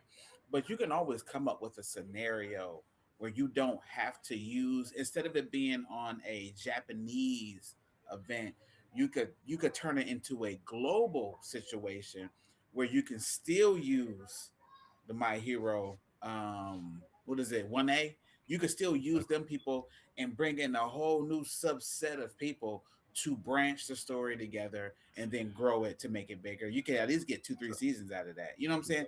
If you're choosing something a little more grandiose instead of it just being Japan. So I even say, I mean, that's that like y'all raise a good point with that, like taking it to another country because My Hero Academia Vigilantes, My Hero Academia Vigilantes, one of the heroes from America comes to Japan. What's his name? Captain Celebrity. Captain Celebrity, He's from America, and then I mean, it's not really spoilers. It's spoilers, but it's not spoilers because My Hero Academia Vigilantes goes with the My Hero Academia story. But in the series, they do some characters. Y'all saw have y'all seen the end of the last episode of My Hero Academia? Yep. Yeah. Yeah. Well, no, not this recent one. Not this recent. Yep. Okay. Mr. Slip and Slide and Glide was in. The guy, the crawler. Crawler. Yeah, the crawler. The crawler has a cameo. Not he don't say no words, but he has a cameo. Yeah. But he's a fully fledged hero in the current My Hero Academia timeline. As far as at the end of the series, he's actually a hero. He's a full fledged hero, but he's not in Japan though. So he had to leave Japan. So that's a good one. Another toxic take. What's toxic take? What's toxic take? This ain't a toxic take. Toxic take. They bringing back My Hero Academia because Vigilantes flopped. Oh no, Huh? Vigilantes didn't flop. It's good. Vigilantes is good. I like Vigilantes. It's good. It ain't My Hero, but it's comic strip. It's straight comic strip. It's lazy development. It's comic strip art. It plays it's lazy development. No, bro, they think of Vigilantes as filler because it does a few things, right? It gives you characters from another space, another era. Give you backstories to a few other characters that I won't name. It's the immediate prequel, though. It's important. It's not. This ain't like 10 years ago. This is like literally. I got an idea. A year or two before the end. I mean, before the beginning of My Hero Academia. I got an idea for My Hero Academia. Yeah. If they want to use, we could use his idea of using like the kids, and then our idea of maybe having them go abroad to a whole nother area in space to, because a lot of kids, like when they go to school and stuff like that, they go abroad, and maybe they should use that as The next storyline. Y'all remember All Might did that. All Might went to America you in don't order to keep train Deku and all them in it. They still can be small parts of it, but if you have the kids go abroad, they'll learn to grow and advance in a whole nother scenario, a whole nother situation, and you can still use that. You can create any big bad you want. You It don't have to they be can go with it. True. Yeah, And it don't have to be like world ending, but you can create something nice. Even if it was, remember when All for One struck at the very end, America was just like, hey, bro, that's not our problem. Like, that ain't got nothing to do with us. Like, we just now finding out about it. So technically, if something was to pop off in America, South America, anywhere else, who's to say Japan would even find out? Oh, yeah. And it was certain people that was rooting for what's his name. It was like, I hope it all goes. You can use that to grow the story. Yeah, in America, you remember they said they said that All for One, they could not send people from other countries to help Japan because the people that collaborated with All for One across the globe would take advantage of the lack of heroes. You know, if they took the heroes from another country. Yep. Mm-hmm. So there are threats. So there are other people. They have something. It's a power vacuum. They want that abroad. It's a power vacuum. You know, like a broad idea. That exchange student program. Yep. That'd be dope. Like, yeah, man. They should send them abroad. That would be fine. All right, we're gonna move on to the next topic of discussion. This is one I think y'all was very excited to discuss. Who has the best opening songs or sequences or ending songs and sequences in anime?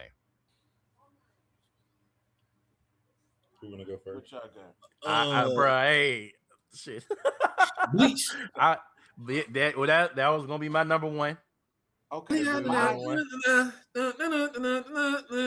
If I had to go, and this isn't in any order, but I'm going Samurai Champloo. Okay. Yeah. Cowboy Bebop is incredible to me. Season 1 of Kaiju 8. Oh, they had that Imagine Dragons. I think yeah. And then I love the end to To Be Hero X. I love that. Oh, yeah, that's good. That's good. Yeah, that's good. Deeper. That's my shit right there. Yeah, I actually don't even skip the credits when they came on. Yeah, I actually like the opening for To Be Hero X too. Yeah.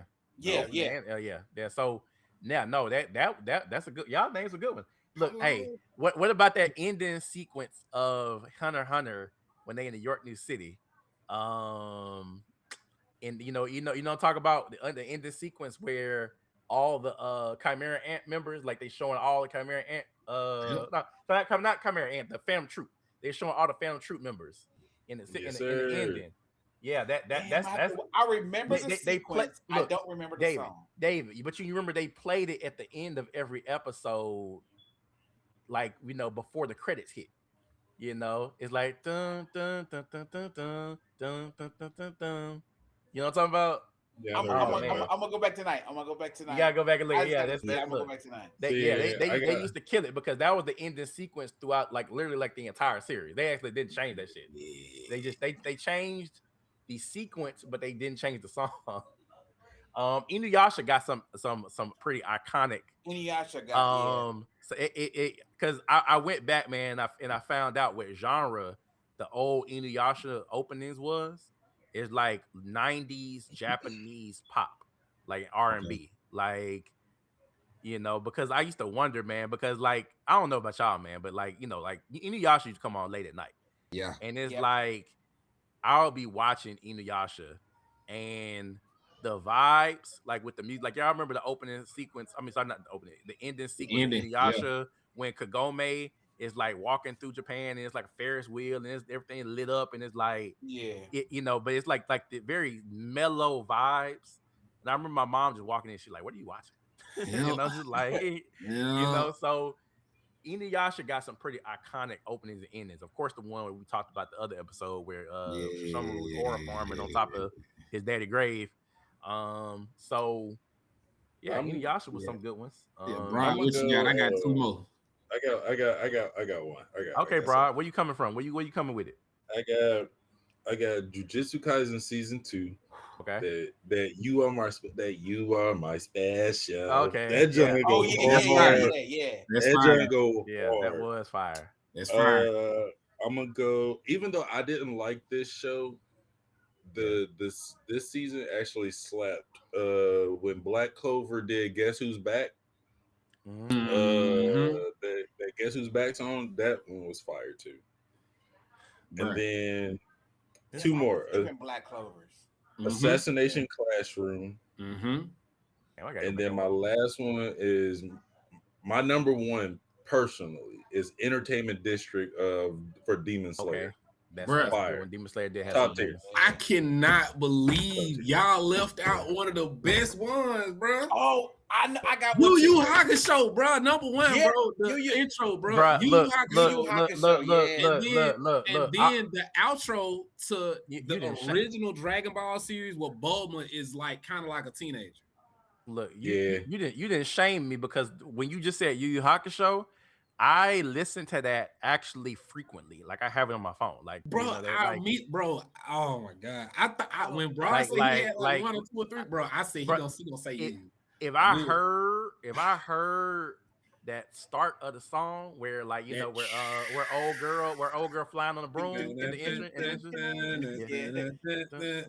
I wanna feel the touch of I gotta go. I don't know if y'all watch this. I know FM does. Shangri-La Frontier. Oh man, look, all right. Shangri-La Frontier dude got some bangers, bro. Oh my god, I started that not too long ago. Yeah, that's a good one.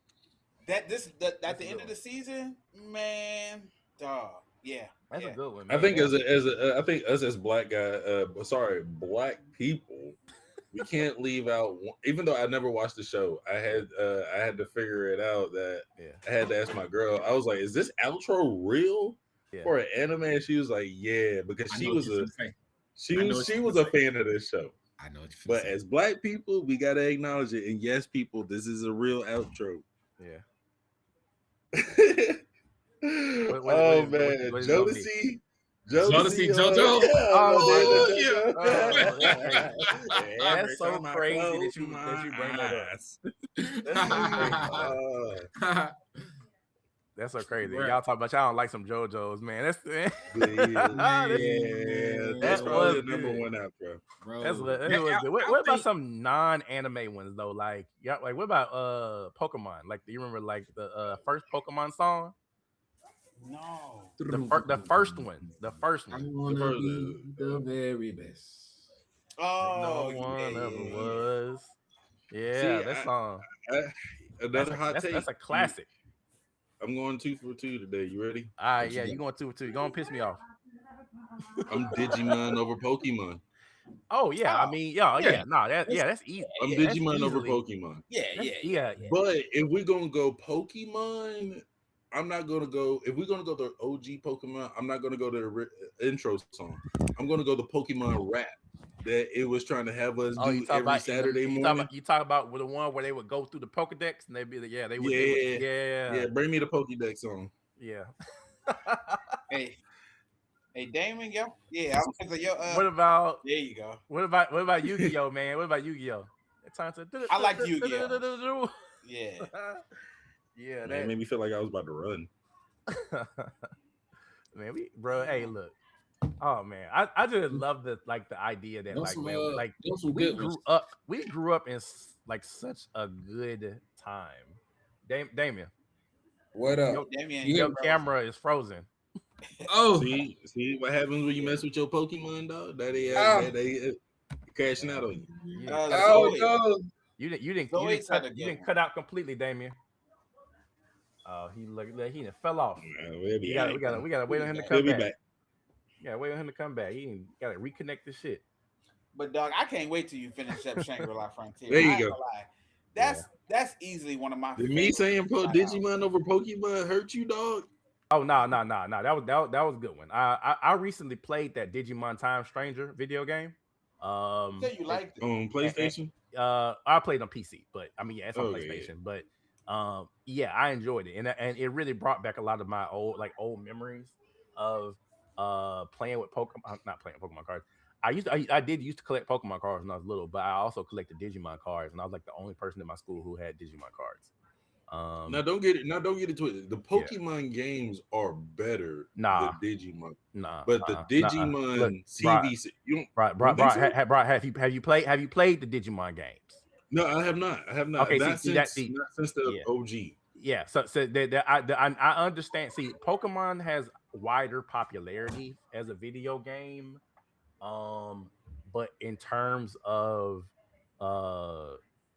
with the better games, in recent years, like I would say in the last 5-10 years, it's definitely been Digimon actually who's had the better games. Pokemon just has wider popularity. Pokemon got worse and Digimon got better. Ironically, Pokemon got worse after Gen 3, after Hoenn. After that game, everything got worse. I heard people say that it got worse after the X and Y. Not X and Y. Yeah, I think X and Y. Yeah, I think X and Y was the last. You know it was black and white. My bad. You know it was black and white. No, black and white. Black and white. That's what it was. Yeah, you know it was black and white. Everything got worse because black and white had a better storyline, and it also had better Pokemon. You had to start all over again. Nothing from the previous. Yeah. Better issue with Pokemon, it always felt like low stakes. Yeah, Digimon always felt like the stakes were higher. Oh yeah, because niggas died for failure. Angemon died in the first season. Yeah. You remember that shit? The was way higher. Y'all remember that shit? You remember Angemon died and then what's his name? TK just carrying around his egg. Yep. Yeah. And you was like, damn, when is this nigga gonna hatch? When is this nigga gonna hatch? But Pokemon's always been low stakes. But you know what's so funny is that the Pokemon manga the official Pokemon manga, the Pokemon Adventures manga, was way more folks aggressive. actually die. Yeah, folks actually die. Way more aggressive. Like people attack people use Pokemon to attack people. Like it's very, very much so more adult. They was actually called Red and Blue in there, wasn't they? Like I think that was they called Red and Blue. Yeah. But that's the official Pokemon manga or whatever. So they should have gave us that one, man. We grown, dog. You remember we did get that. You remember we got that Pokemon I forgot what it was called, but we got an actual like short adaptation of everything from the start of the Pokemon games to Red becoming champion. I know what you're talking about. Blue to become champion. I know what you're talking about. They actually animate that. I saw that. I saw they had something. I never watched it. Yeah. It was, but it's like 2 or 3 episodes. It's not like a whole thing. It was like a anniversary short or some shit, like short series. Oh, they messed up. And they also had the Pokemon the anthology series where they adapted a bunch of like short stories from other regions. Yep. And there was one where there was one where they like had who was it that was fighting each other? It was I want to say it was some legendaries. I forgot what it was, but they have done some other side shit. But I mean, I agree with y'all, man. Pokemon, as far as Pokemon, Digimon definitely had the better stakes, the better story. Pokemon, I think, just that can't nothing recreate that first generation. Like we just seeing Pokemon for the first time. Like we literally are just seeing all these 151 Pokemon for the first time. Mm-hmm. The magic that made, man, it was different. It was different. It was of that movie that came out right after that first gen, and we saw Mewtwo Strikes Back. We saw Fan, and that was like the first, second generation. It was like, what is that? Nah, you remember the first one we saw of the second generation was what's called Meryl. You remember we saw Meryl. Wasn't that in the short? That was in like that short little clip, right? Wasn't it like because that's another one too. Bro, it's so weird. So we got Pichu in that one. We got Pichu in that short Pichu, right before that.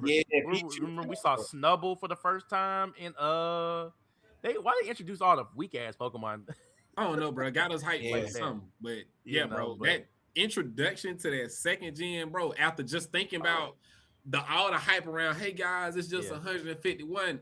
We got 152. Wait, 3, 4. What is this? What is this? Yeah, I used to wonder like how to get a marrow in Pokemon like Red. I was like, how the fuck do I get a marrow, my nigga? Like, but that's actually you raised some good points. Like I said, it's you can't recreate that magic, bro. And like and then the magic of those games too is like everything up until the point at which you catch Mewtwo. It's like it's just magic, bro. It's like you doing everything for the first time.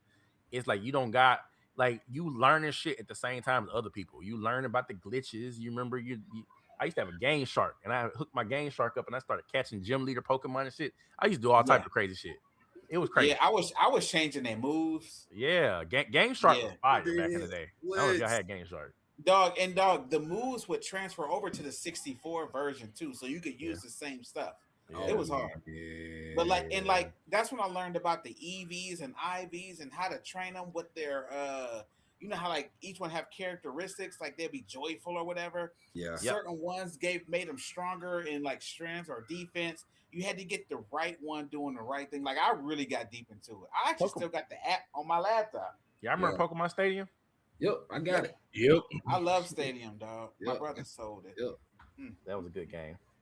All right. Well, we're gonna move on to the next thing. All right. So this is gonna be a pretty easy one. Name your big three for each generation of anime watchers except ours. So like we would be counted as like millennials mostly, right? So Naruto, Bleach, One Piece is our big three. That's the official big three, right? So what would be your big three for Gen Z, which would be 1997 to 2012? If you were born between 1997 and 2012, you're Gen Z. What would they have grown up enjoying? You know, as far as like the mass popularity. I'm gonna go Dragon Ball Z, Digimon, and One Piece. For the Gen Z, you think that would have been their big three? Yeah. All right. Now forever hold your peace because it's some bangers that because I wanted to do like from I wanted to put Naruto. Think about what they grew up on. We grew up on Naruto, Bleach, and One Piece. What would kids that were born between 97 and 2012 have grown up on? Because so that would be like the newer. If they like 7 or 8 years old, that's like 20. But that's like 2004, 2005. Oh, my bad. So if you was a kid in the early 2000s to mid 2010s, what would you have grown up watching? This nigga Damien, cut out again. Again, I'm gonna go. All right, so my bad. Then I'm gonna go. Would Demon Slayer fall in that category? That's a good one. That's a good one. I'm gonna go Demon Slayer, Hunter, but since it was the continuation and the remake of it. Yeah. And then and just for you, nah, don't do that. FM, I'm gonna go just for you, not to break your heart. I'll put My Hero Academia in there, but I want you to know Jujutsu Kaisen is just that close. So actually, it's not. So, but you're right though. But like, no, My Hero Academia, Demon Slayer, and Attack on Titan was my three. But but we're gonna move on to Gen Alpha next. We're gonna talk about that JJK. But what y'all got, Damien and Damien? You gonna dogs me next, ain't it? I'm Damo. Come on now. All right. So look, Gen Z, we got JJK, My Hero, and Attack on Titan, and then you want my Gen A? We go. Let's go to David for Gen Z first. For Gen Z, I'm looking like because I've been around a long time. Everything just run together for me. Yeah. You know what I'm saying? So like I'm thinking like Dragon Ball was my era. Like I'm from the Dragon Ball Cowboy Bebop stuff, right? Yeah. But then y'all went from Naruto. But big three now. Big three. So they gotta be the most popular things of a generation. Yeah. So like my time, it was Naruto, Bleach, One Piece. I remember when they was like the top. Yeah. And then after that, I feel like One Piece stayed because it's just kind of grandfathered in because they're so long. It's in a whole nother category of its own at this point. Yeah. But I feel like Naruto was still there because my kids grew up on Naruto. Yeah. And they're It was. So then the third one would definitely have to be What was they? Because My Hero was later. Because that's part of this generation. No, so it ain't have to come out during Gen Z. It just had to be something that Gen Z grew up on. Within that space, damn. What would so My Hero actually could fit because My Hero Academia came out like in the mid 2010s. I think I forgot like 20. I kind of throw that on the second half though. The second one we're gonna I'll talk about. My Hero Academia started in 2014. So that's right after. That's 2012. Well, no, but Gen Zs would have grown up on that. You see what I'm saying? Yeah, that's true. Like somebody born in 2012 eventually would have gotten into My Hero Academia as a child. You know, like it just would have been around for a few years. But then it's like we look at Gen Alpha, and this is probably I would throw My Hero on that because I would take because Bleach kind of died out a little bit. Yeah, Bleach was already pretty much done by then. Yeah, before they made their strong comeback. Yeah. All right. Well, then Gen Alpha. That's people born between 2013 and 2025. I say JJK, Don Don, and Chainsaw Man probably the top 3 for me. That I would say that those kids would grow up enjoying. What about y'all? I'll keep JJK up there. JJK definitely stays. Yeah, JJK started in 2019, by the way. Yes. Demon Slayer, Blue Lock, and Spy X Family. Damn, this nigga said Blue Lock. That's crazy. And Spy X Family. Blue Lock can go up in there? I think we can't just consider because remember we went down that list of most popular animes, and I was talking about like how I don't watch half of this. Like I don't know what none of this is. I'm thinking about like what are the masses watching? What was popular around that time? Yeah. Blue Lock was big because you remember the Olympic didn't they do like not the Olympics but like the the World Cup Japan wore the Blue Lock outfits. Yes, that's what I'm saying. So I'm not going based off of what I watched and what I thought might be popular. I'm like looking into this, like, what did the world pay attention to? Yeah. Hey, I can go with that. That's true. That's true. I mean, I picked Chainsaw Man, to be a part of that list because, of course, they just had that movie. And not many anime get movies nowadays. You right about that? Really, you only got your One Piece, Demon Slayer, and Dragon Ball that have had movies that went to theaters in the United States in recent years. But replaying of anything Studio Ghibli related. Yeah, Spy Family actually was a good pick though, because Spy Family is commercially popular. Yes, and because Anya is amazing. Kids. Yeah, Anya's amazing. Yeah, that one probably hits for a lot of kids.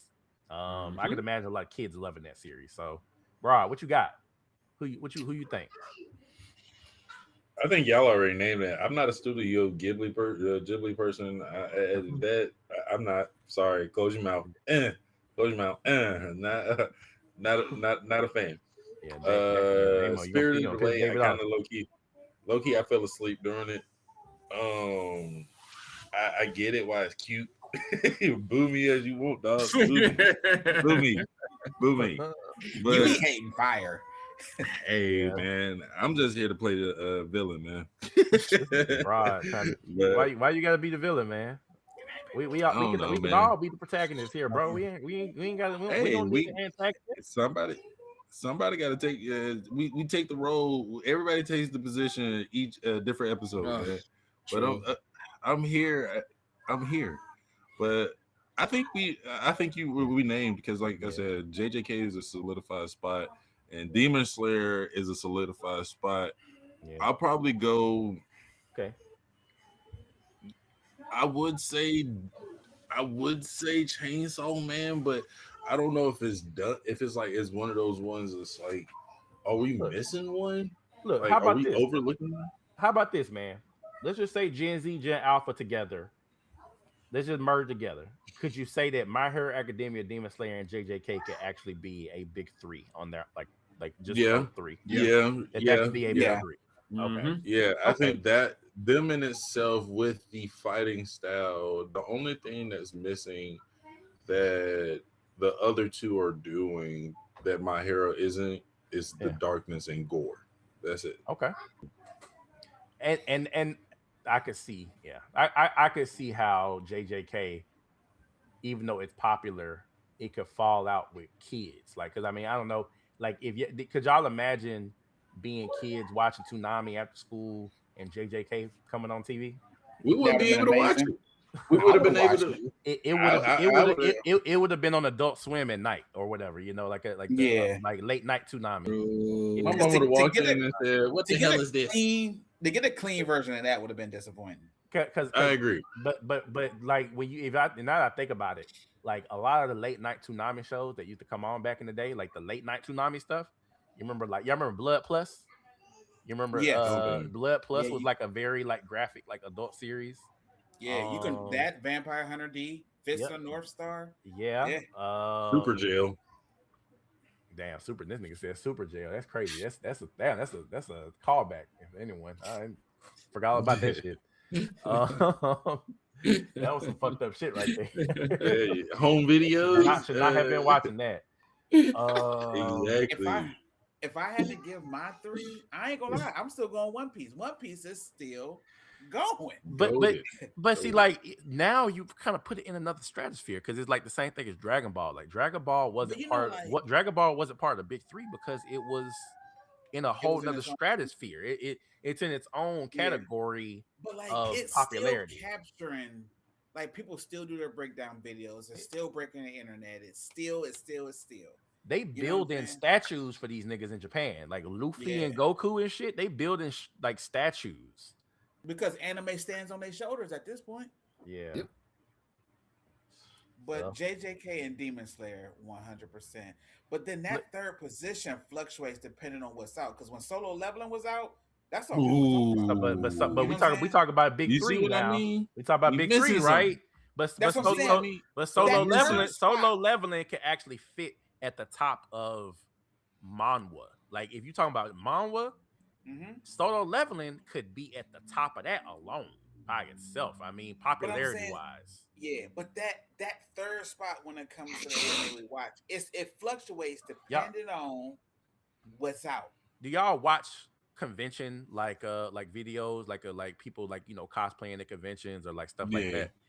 Yeah. Y'all ever notice like the most prominent costumes that people cosplay that are in the younger group of people is like My Hero Academia. You know, they love to cosplay some My Hero Academia, and they love to cosplay some Demon Slayer. You know, and so I look at it like the younger generation of kids right now, like that's they shit. That's what they gonna love. That's what they gonna talk about. We talk about all the old shit that we love when we was growing up. They gonna be talking about My Hero Academia, Demon Slayer, and Solo Leveling. And that's gonna be their story, you know. I mean, it's still, we still enjoying it, but we older, but this is gonna be their story when they get to be, in their late 20s and 30s. They're gonna be like talk about this, looking back on. My Hero and Demon Slayer is gonna be their go-tos if they're trying to describe a show. Like when I tell somebody like, hey, I never watch anime, what should I watch? I immediately go to Brotherhood. Yeah, Full Metal I'm like, hey, if you can watch Brotherhood, I can figure out what you like. Yeah. So with that question being asked, what do y'all think that's out right now that just started that could potentially be the next big thing? Because Damo put me on this, and I just also discovered it just by watching other people's content on YouTube. But that Kagurabachi, it's a new Shonen Jump anime. I'm sorry, manga. I started the manga already, and that's the only one I'm currently reading. Kagurabachi is fire, bro. I stumbled across it because I was watching that first early on clip when he threw that sword into the wall and then jumped on it and then cut everybody's head off like on the outside. I was like, oh, this is about to be fire. Yeah, that's bro. Hey, bro, that's your darkness right there, bro. You about to introduce Broad to something else that he gonna love. Chop him up, some gore, some all that. Yeah, bro, that's it. Y'all got any other ones that y'all think are gonna be big? I mean, of course, Gachiakuta. That's gonna definitely be one of them. Is that how many chapters in is that in the manga? How many chapters in is that? I can look it up real quick. Let me see. I'm gonna try to look too.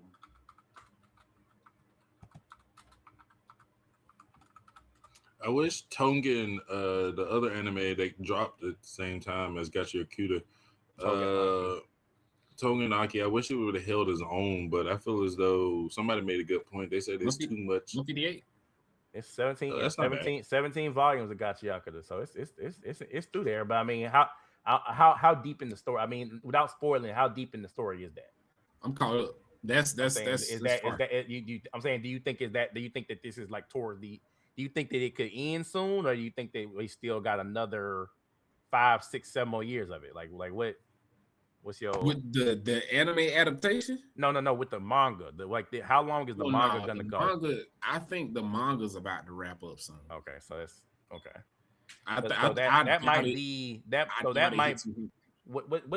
Whatever is after Gen Alpha, that might be they shit that they grow up on and be like, hey, like that's that Gachi Akuta was fire back in the day, man.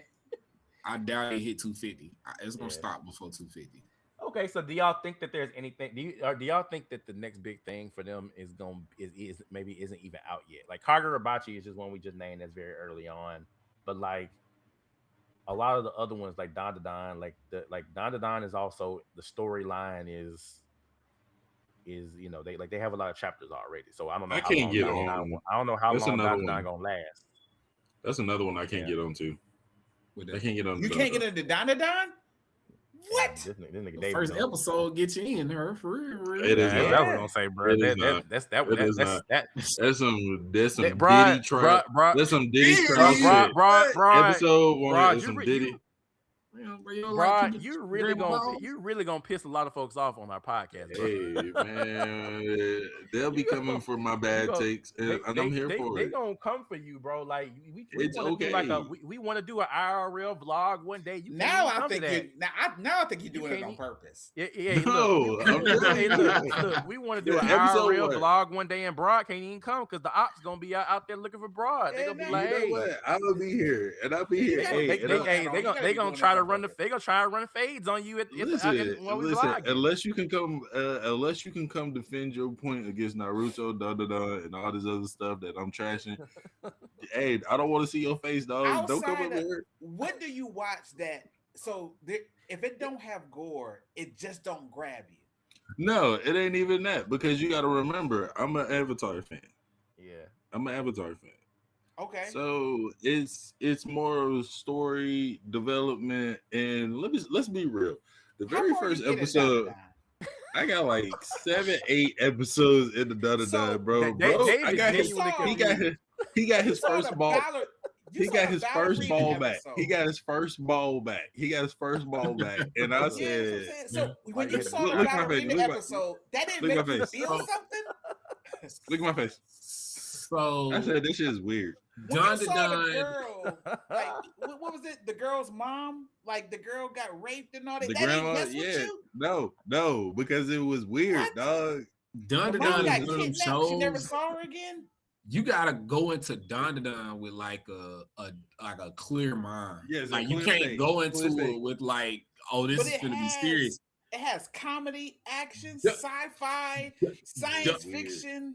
Dandadan is a sitcom series first and action second, and I think that's where the disconnect is. Yeah, and I get that. Shout out. I believe it has his crowd. And I understand that. It's just like people like unfrosted Pop-Tarts. There's something for everybody in the world. Dandadan ain't for that me. person needs to be admitted. we gotta give him the UG treatment. We gotta lock him in the basement and make him watch all episodes. It's crazy. Hey, respect. That's crazy. All right. We only got a couple more topics left, man. All right. So Byakugan, Sharingan, or Rinnegan? Which one y'all taking? Neither. That's three. That's three. So Byakugan, Sharingan, or Rinnegan? I'll take a Byakugan. I just see it as being more application that I can use. Which one? More applicable situations I can use it in. Neji. Yeah, that's his. I'm gonna go Rinnegan. It has less drawbacks. Which one? Damn, what's his name? Itachi have where he could like Sharingan. Suck it. He had a Sharingan. It was his type of Sharingan.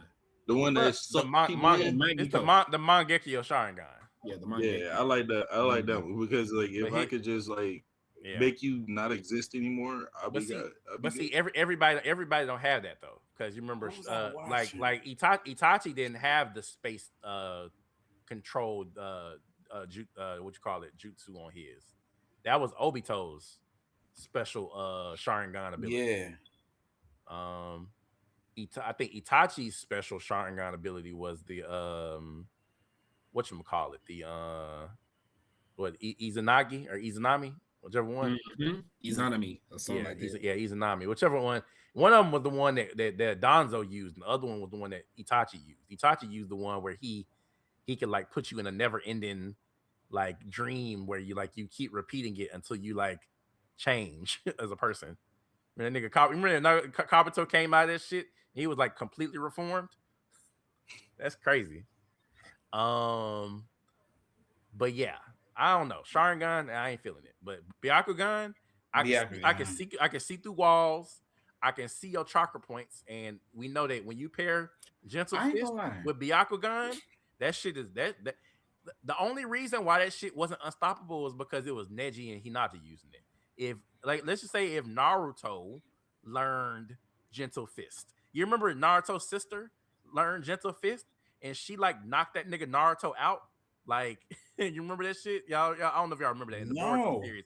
In the Boruto series, I ain't like Hinata trained their daughter in the Gentle Fist, and she also had the Byakugan, and she like neutralized Naruto's like chakra points like on accident. Oh, she hit him in the chest and hit him in the stomach or something like that. Him. Yeah, she like paralyzed him before he left the house. Okay. Yeah.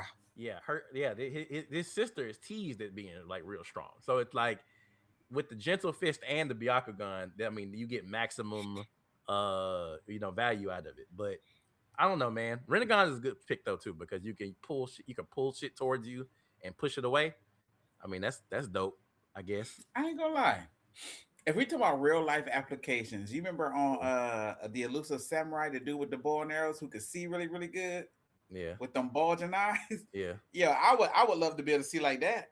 If we're talking about just life applications, I was like, I want that Elusive Samurai. I would love to be able to see like but that. Byakugan, you can do that. Byakugan, you can see like long distances. Oh, you can? I remember the chakra points. Neji. Well, then give me Byakugan. Neji used it to like zoom in. He can like zoom in from like in like far distances. Oh, then they really underutilized him in the series.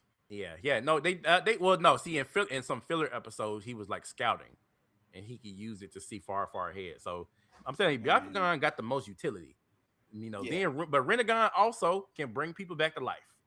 So, Yeah, but the only people we know that's coming back to life is usually too old who want to. But you got to sacrifice. You got to sacrifice your life to. I wouldn't simplify it like that. Rinnegan bends reality. No, okay, all right. List off Rinnegan's powers. I only know that it can push and pull, and it can bring back people back to life. It can pull their souls back from the dead and put it back in their bodies. But that's at the sacrifice of yours, though, right? Yeah, but think about what you remember when old dude did it. He sacrificed his life and brought back a whole village. You remember he revived everybody in the. I had to look this up real quick, all right? Because I can't list all of them. Yeah. 6 paths techniques. You got control gravity, push and pull. Okay. A sure path, you can turn your body into a weapon. Extra arms, missiles, armor, whatever.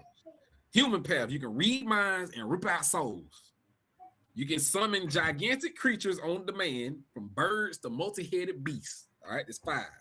You can absorb chakra and ninjutsu attacks. When did Sasuke you can summon the King of Hell for interrogation. Hold on, keep going. Did Sasuke use all this?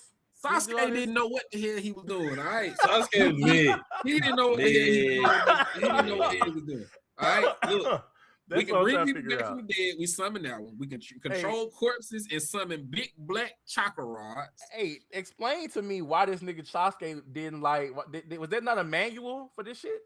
No. You know, look, there they not a taking manual? eyeballs out like light bulbs. They don't know what they're doing with these. Niggas didn't have a book of Man, they put everything under forbidden jutsu. So hell, everything, bro.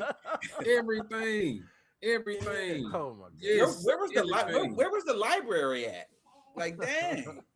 There was no library. It was all inherent abilities. So you just had to just discover. You had to figure it out. You just had to go, oh, damn, I didn't know I could do that. Oh, okay, cool. Oh, that's crazy. That's it.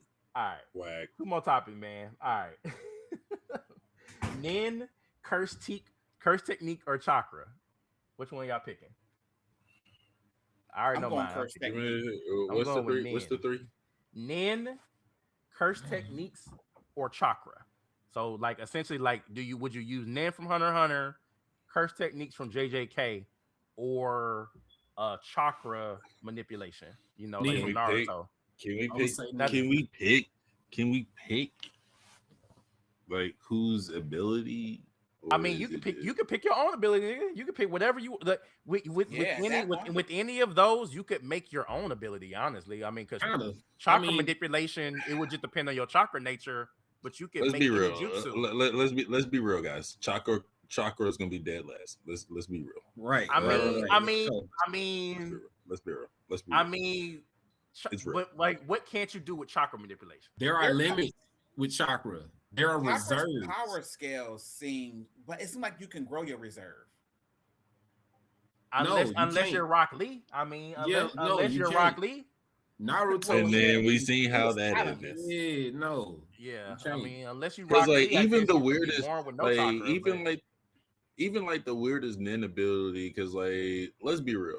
I wanted Kite's ability the first time I watched Hunter x Hunter. Yeah. To have that little clown pop up, and then I can have any.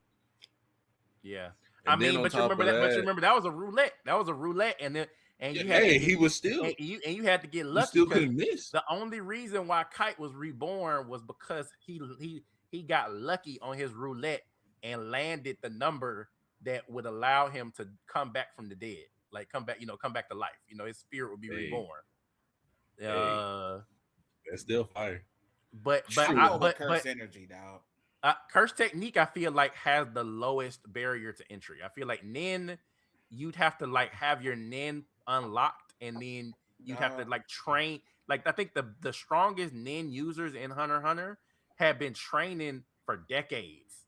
Like, curse technique. Karapika didn't. Karapika only But Karapika did the same thing that they do with the curse technique, the binding vows. Like, he made several binding vows on his Nin to basically say that for only Phantom Troop members, I could go at above 100% of my capacity. When he unlocked his red eyes, you know, he can use all 5 Nin categories at 100% utilization.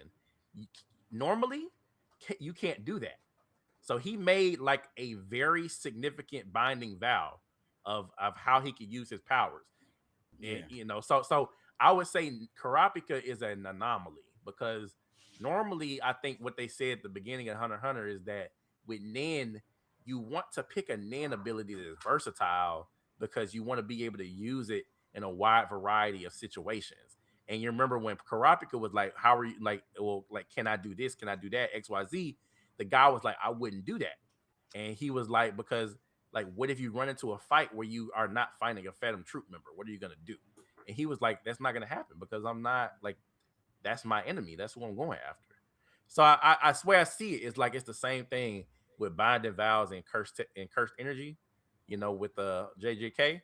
If you make a good enough binding vow, you can amplify your abilities like by a lot. But I don't know, man. But you seem pigeonholed to only be in that space. Yeah, you remember Sukuna used like binding vows and shit when he was fighting Gojo, in the manga. So I mean, I like JJK's power scaling. I feel like their power is the way that they use their powers is always at the forefront of every fight. Like Nin, without me physically reading the manual, I will forget that Nin is even a thing. Like after the initial explanation, yeah, then people just kind of go off, and then they don't really go in depth. But JJK, the way people use their powers is always at the forefront, and it's exactly how you envision it and how you remember it. But you don't have to like learn it for so long either, you know? You could learn how to manipulate cursed energy within, like, you remember like how long you think it took Yuji to learn how to manipulate cursed energy in his fist? He didn't have cursed technique, but he had a he could manipulate cursed energy in his fists. But it took him like some months. You know, you remember old dude that used the 10 shadows. He was a teenager. Megami. So Megami. So he probably learned how to use the 10 shadows when he was like a teenager. You remember that flashback when they dropped him off? They dropped him off. His dad dropped him off. Yeah. He didn't know the 10 shadows yet at that point. So he learned the 10 shadows while he was in school. Mm-hmm. So but Hunter x Hunter, unless you're a prodigy, you got to learn Nin for years and years and years. Yeah. Like you remember old dude that was training to learn Nin at Heaven's Arena when Gon and Killer showed up. Remember the little boy? I forgot his name, but the little boy, the karate outfit. The guy with the glasses. Yeah, you remember he had been training. He had been training for like months, and couldn't do the shit that Gon and Killer was doing. And he was like, "How is this possible that they just learned how to do this and they surpassed me?" It's because you got to be a prodigy in order to master that shit. See, that's the problem.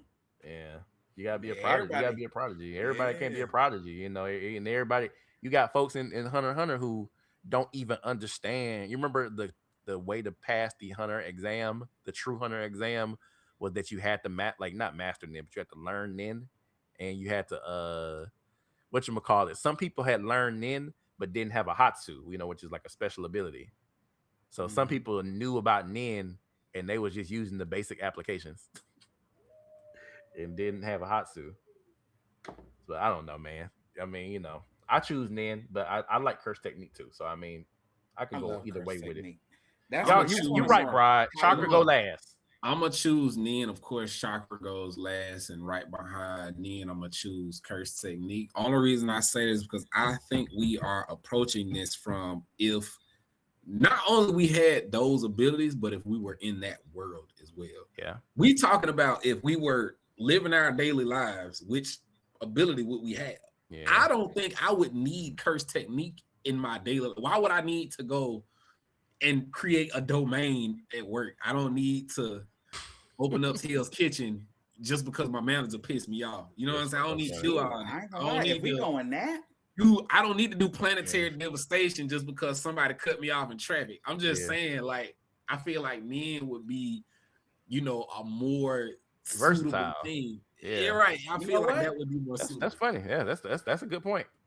Give me alchemy if we talk about world versatility. Yeah, okay. All right, wait. Yes, we gonna go alchemy first. All right. If we going outside of the ones I named, if you got an extra one that you feel like would be good, because I feel like Broad gonna say bending. Broad want to be a bender. Hey, earthbending is amazing, but alchemy is all of that. But I'm also gonna throw in breathing techniques too. But you can't see breathing techniques though. You remember they said you're gonna see this. You're gonna see this work, though. They said you can't see all the flames and the water and shit. Let me come across somebody that want to try something with me, bro. I'm like, hold on, wait a minute.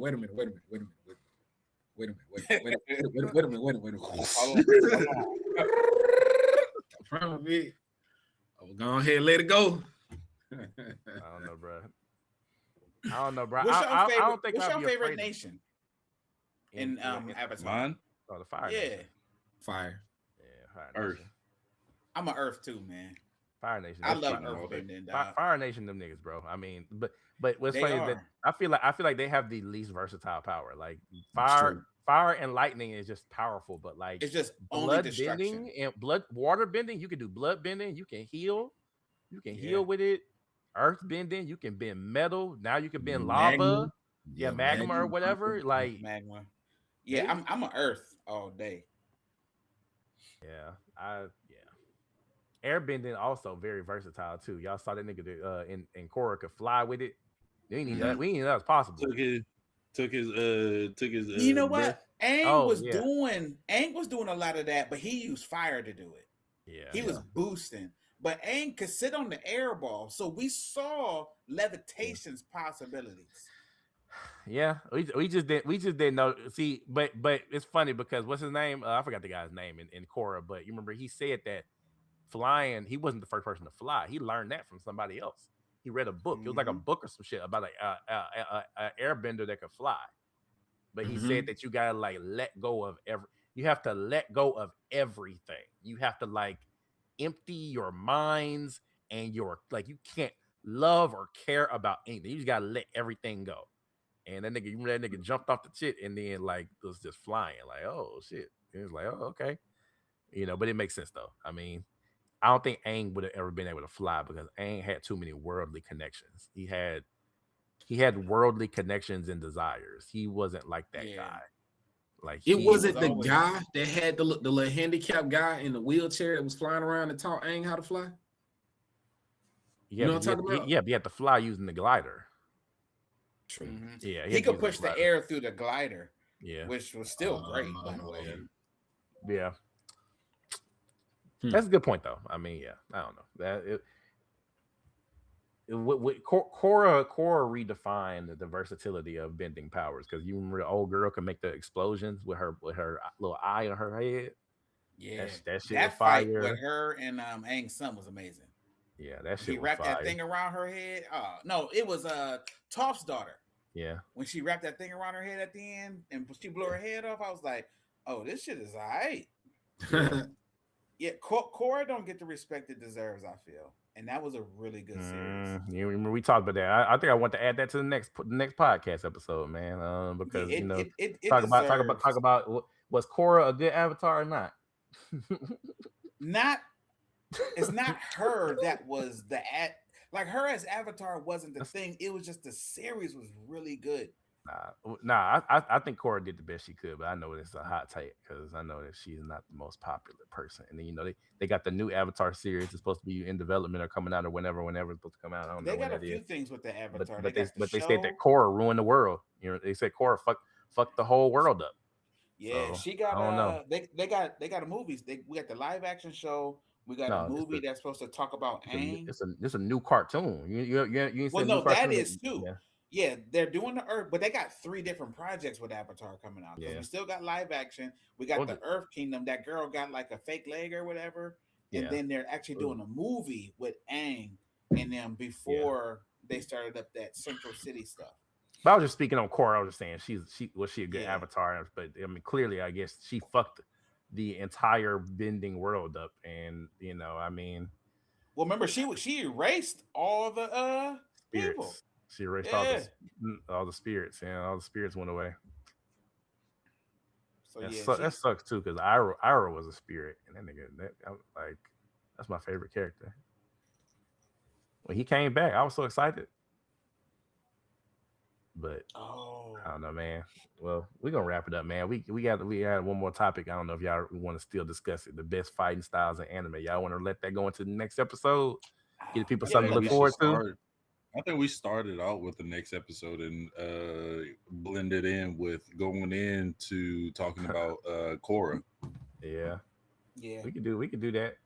We can save it. Give the people something to look forward to. Hell yeah. Because I'm tired of giving y'all bad takes today. No, you're just aggressive. Yeah, nah, man, bro. You like I said, bro. Hey, you make all these enemies, man. Look, I'm not gonna. I don't know if I can help you, bro. Yeah, you know. Look. If they start jumping you, if you see my leg, just come in there and stomp you one time. You a natural contrarian. Like if too many people's on it, you're gonna be like, nah, that ain't it, y'all. Hey, I give everybody the opportunity to come change my mind. Full Metal Alchemist people, Korra believers. Why are you talking about me? Naruto. Oh, yo, come on. I got something. Full Metal Alchemist had comedy. It even had the gore you like. character development, great fight scenes, womp, womp, womp. great power scaling. Hey, look. Womp, womp. Look. You even watch One Piece. They got big. They have people with big tops and little bottoms. look. You want to know something, bro? You know what they always say, man. Like, you know, about people like Broad that just like hate like this. Like, it's like these be the main folks that be like at home actually like loving that shit. Like they like Broad be at home watching Broad be at home watching Full Metal Alchemist with his Full Metal Alchemist plushie in his bed, just like Broad really love this shit, and he just want to say that he hate this shit for brother. Hey, but I still ride with y'all. Okay, believe Broad. Look, Broad. We know you on the down low, bro. You know what your anime. You know we know you a down low Naruto fan. It's okay, bro. Damn, Broad had to get out of here because. Damn, bro, dipped out on that. He said a Damo, go on, wrap it up, Damo. All right. This is episode 5 of the Anime Podcast. Thanks for watching. Thanks for staying tuned. Make sure you catch us next week for the hot takes, and don't forget to subscribe and leave us a few comments. Bronzebag, like and subscribe. Make sure you like and subscribe. If you want to see us again, please. We need it. Damn, bro, why you left, man? That was perfect timing too. Yeah. A beat by Joby, feel like Obi-Wan Kenobi, cause I'm a star and they can't hold me like I'm Kobe in the fourth. Yeah, nothing is ever forced. We headed straight to the source. No middleman, little man. Let me show you if you is lost.